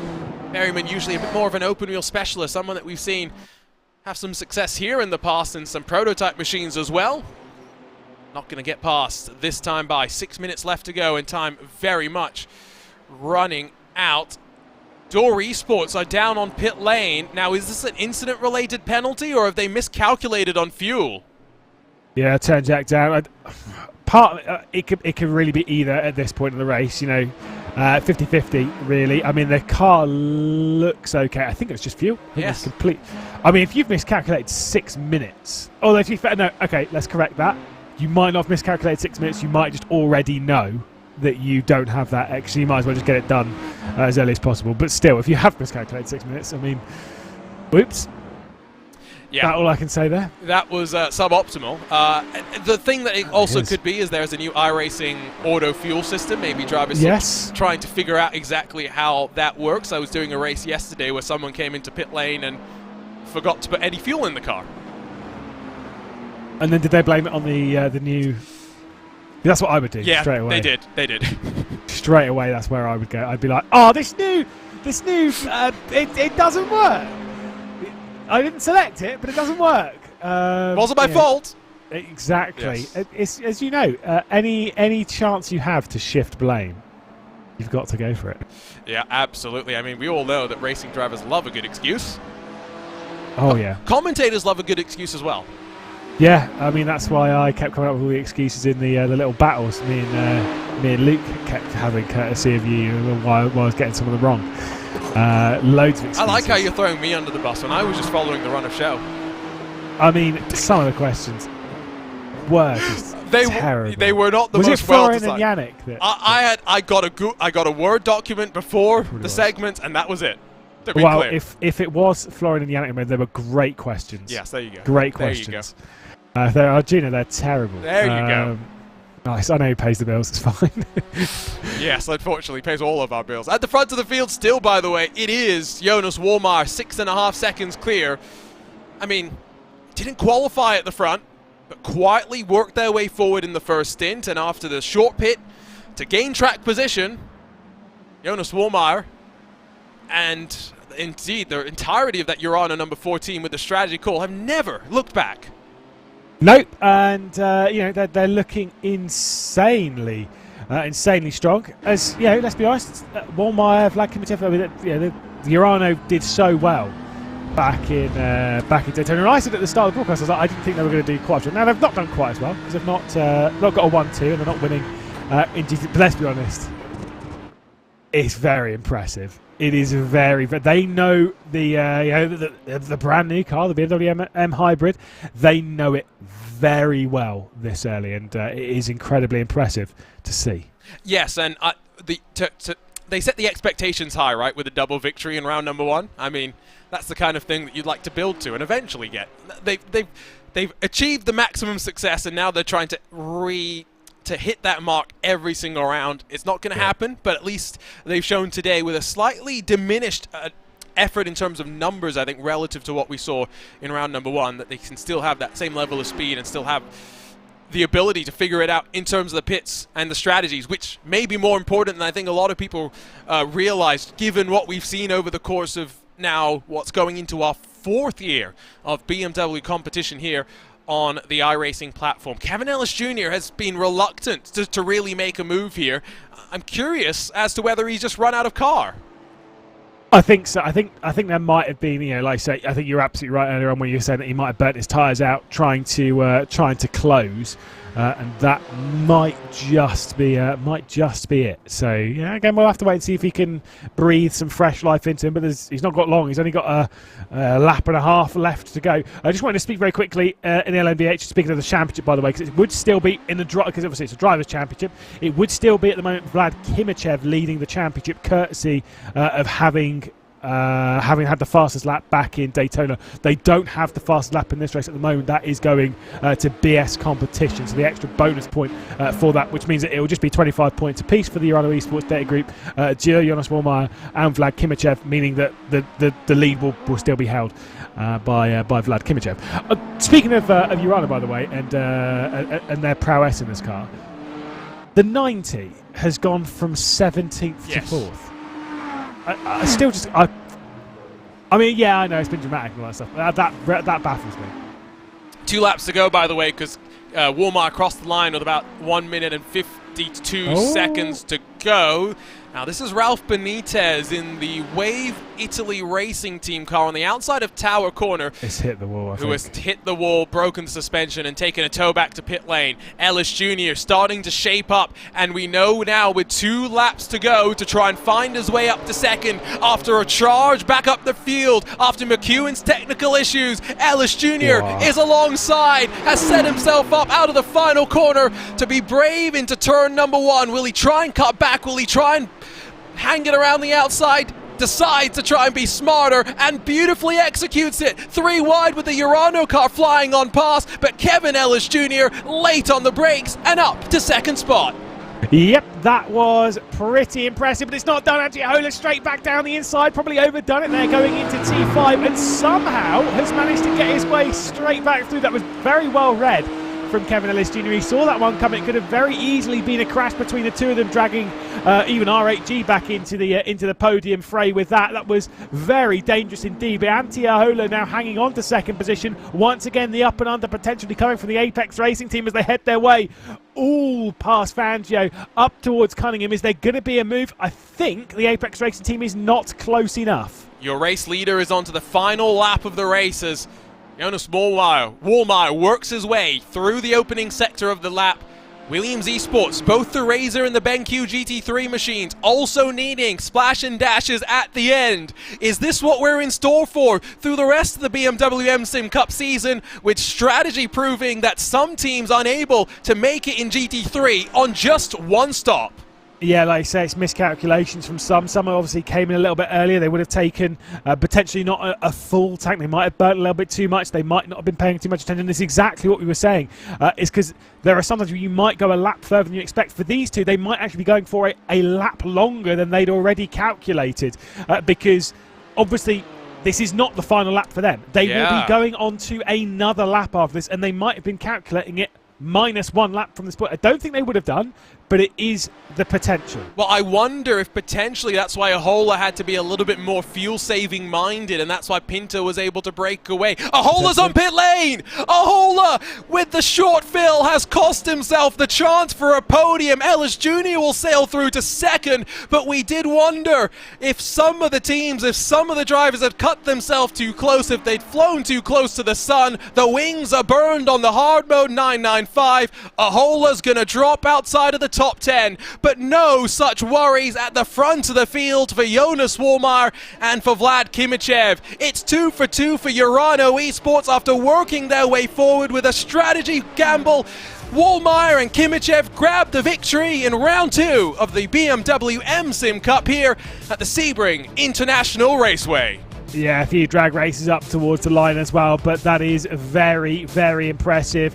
Wallmeyer and Kimichev showing how strong they are in this car, showing that the future of the LMDH, at least on iRacing, belongs to Urano at the moment. They're looking absolutely insane. As we look back towards our GT3 category, now 5.5 seconds clear of Kevin Ellis Jr., who's nearly 10 seconds clear of Julian Antunes.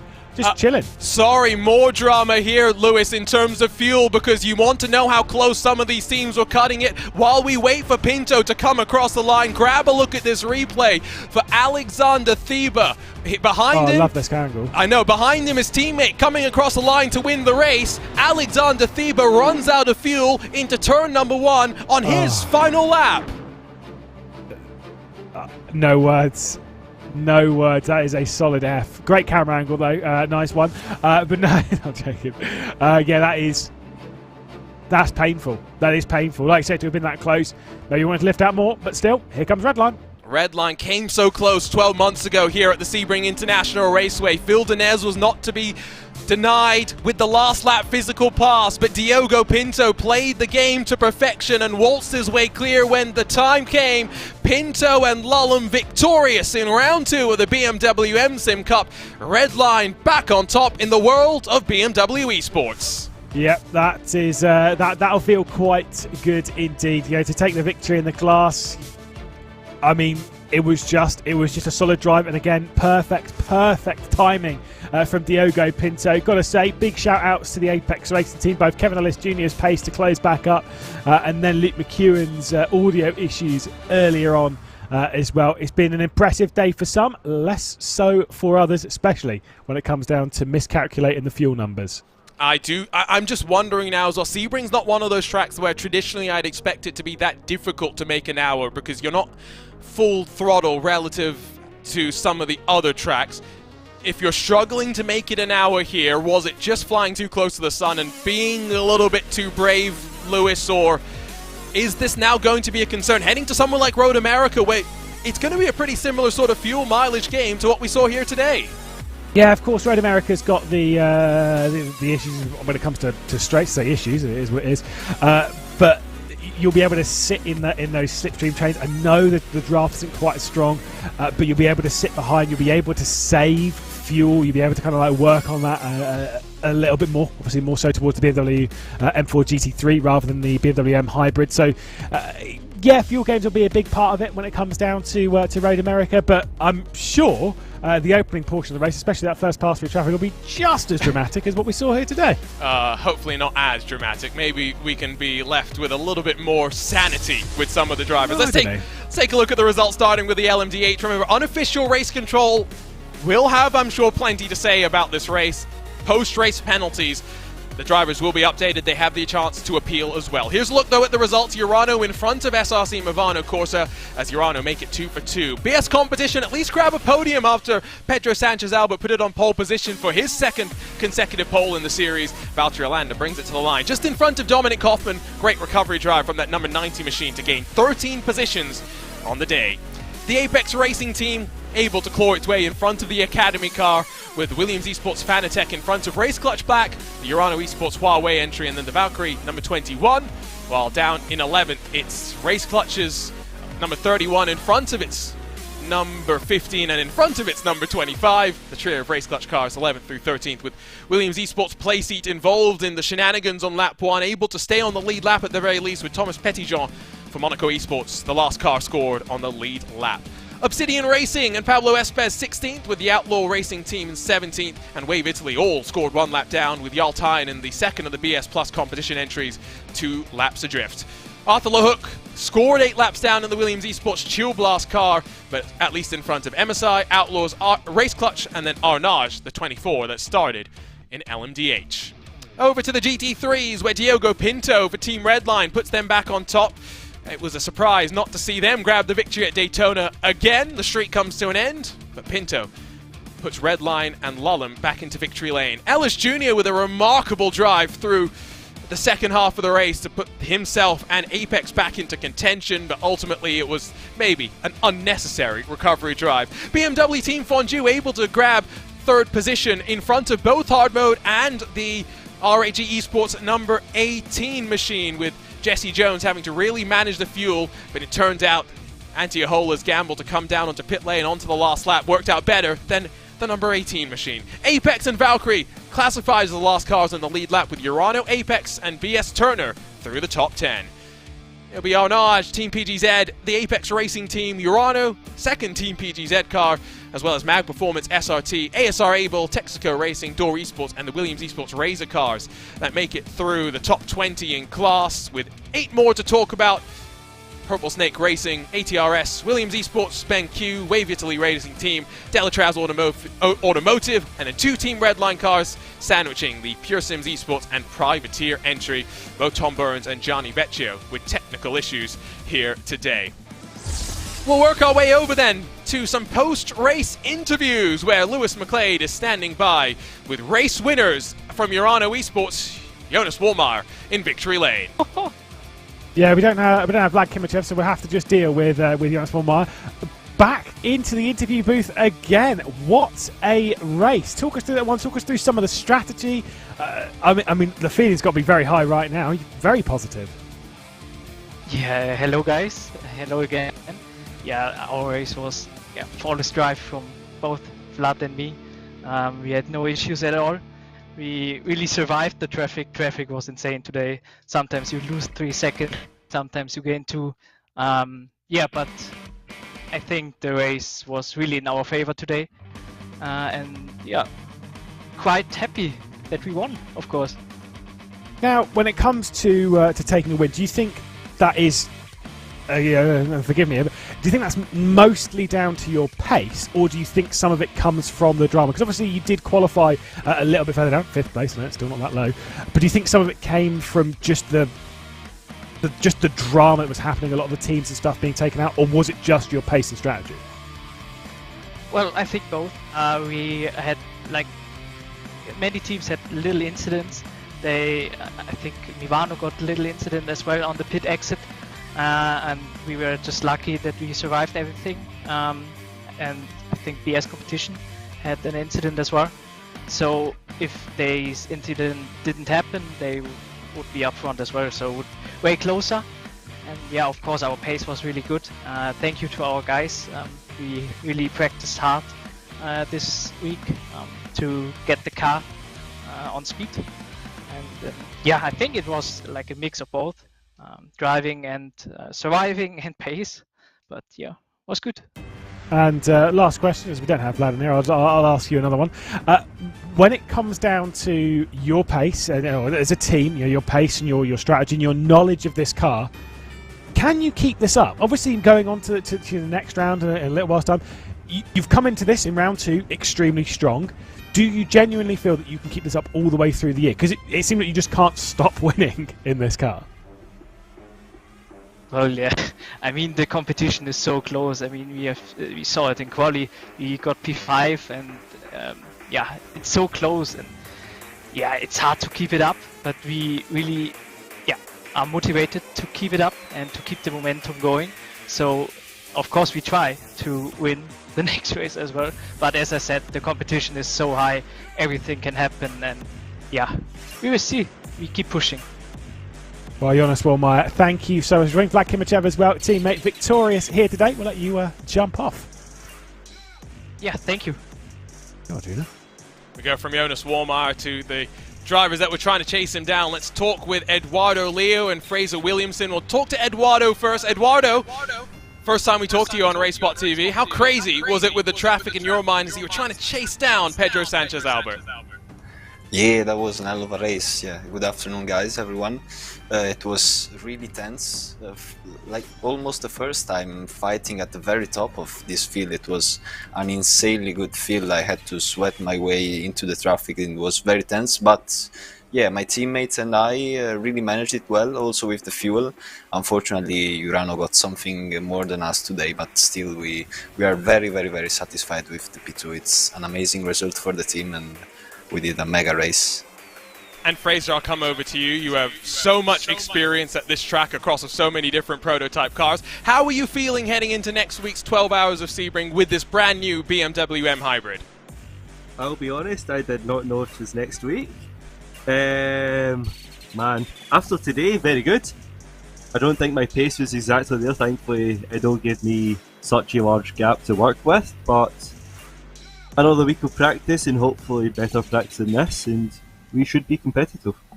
And hopefully no stricken cars through Sunset Bend this time around so you survive the night. We'll be cheering for you in a week's time, Fraser. Congratulations on a great run to second here today. Thanks, Arjuna. Fraser Williamson for SRC Movano and Eduardo Leo joining us to wrap up some post-race interviews. Lewis, before we say goodbye, what a round number 2. I mean, yes, we had to survive the start of the race before we got to the really interesting stuff, but 2 rounds into this multi-class BMW M SIM Cup, and we've been really enjoying the racing we've been seeing. Yeah, I mean, unfortunately, part of me is like the first like 20 minutes. Obviously, it is way too far. I get it. It's kind of, it's almost like it's part and parcel of what we're racing here. So there is, you know, fair enough on that one, but it is a bit too much. It is a little bit, you know, over the line. But hey, is it entertaining? And the answer is yes. I am loving the fact this is now multi-class. I think Daytona in this round, whilst they have had probably a bit too much in terms of drama, they've been exciting. They've been thrilling races, and they've come down to the wire. I'm all for this. Are you not entertained? I guess is the only thing that we can really say heading out of the bumpy Sebring International Raceway. Don't forget that all roads lead to Road America, to America's National Park of Speed, where we'll head on April the 23rd to do it all again for round number 3. This is an interesting track, Lewis, because on paper it looks simple. 90-degree corners, it's anything but, especially once we add the traffic in. Yeah, I mean, the thing is, this track's got some real tricky ones. Turn 1 is not one of them, although yeah, it's a pretty fast right-hander. Turn 2 is not one of them. But then once you start getting into that sort of that middle section where you go through the fast lane, where you go through the carousel down towards Canada Corner, the penultimate and final corners, they're very easy to bite, especially with how much track you're kind of using. And then when you throw all of that tightness in to that multi-class environment, I mean, like I say, whether it's going to be a good quality or not, I couldn't speak right now.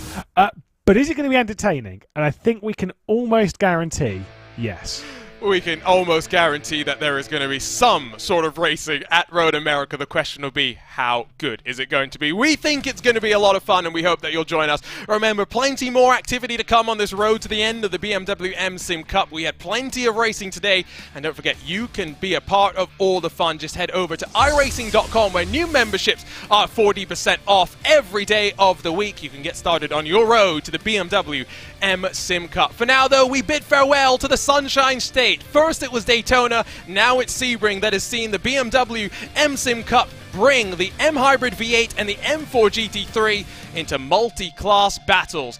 Urano on top once again in GTP, but Redline back in victory lane in the GT3 class. For everyone behind the scenes at BMW Esports and for RaceSpotTV, for Lewis McLeod and myself, Arjuna Kankipati, thank you for joining us once again. We'll see you next time on the iRacing and Esports Network and on RaceSpotTV to roll on with the BMW M SIM Cup for 2023 live from America's National Park of Speed.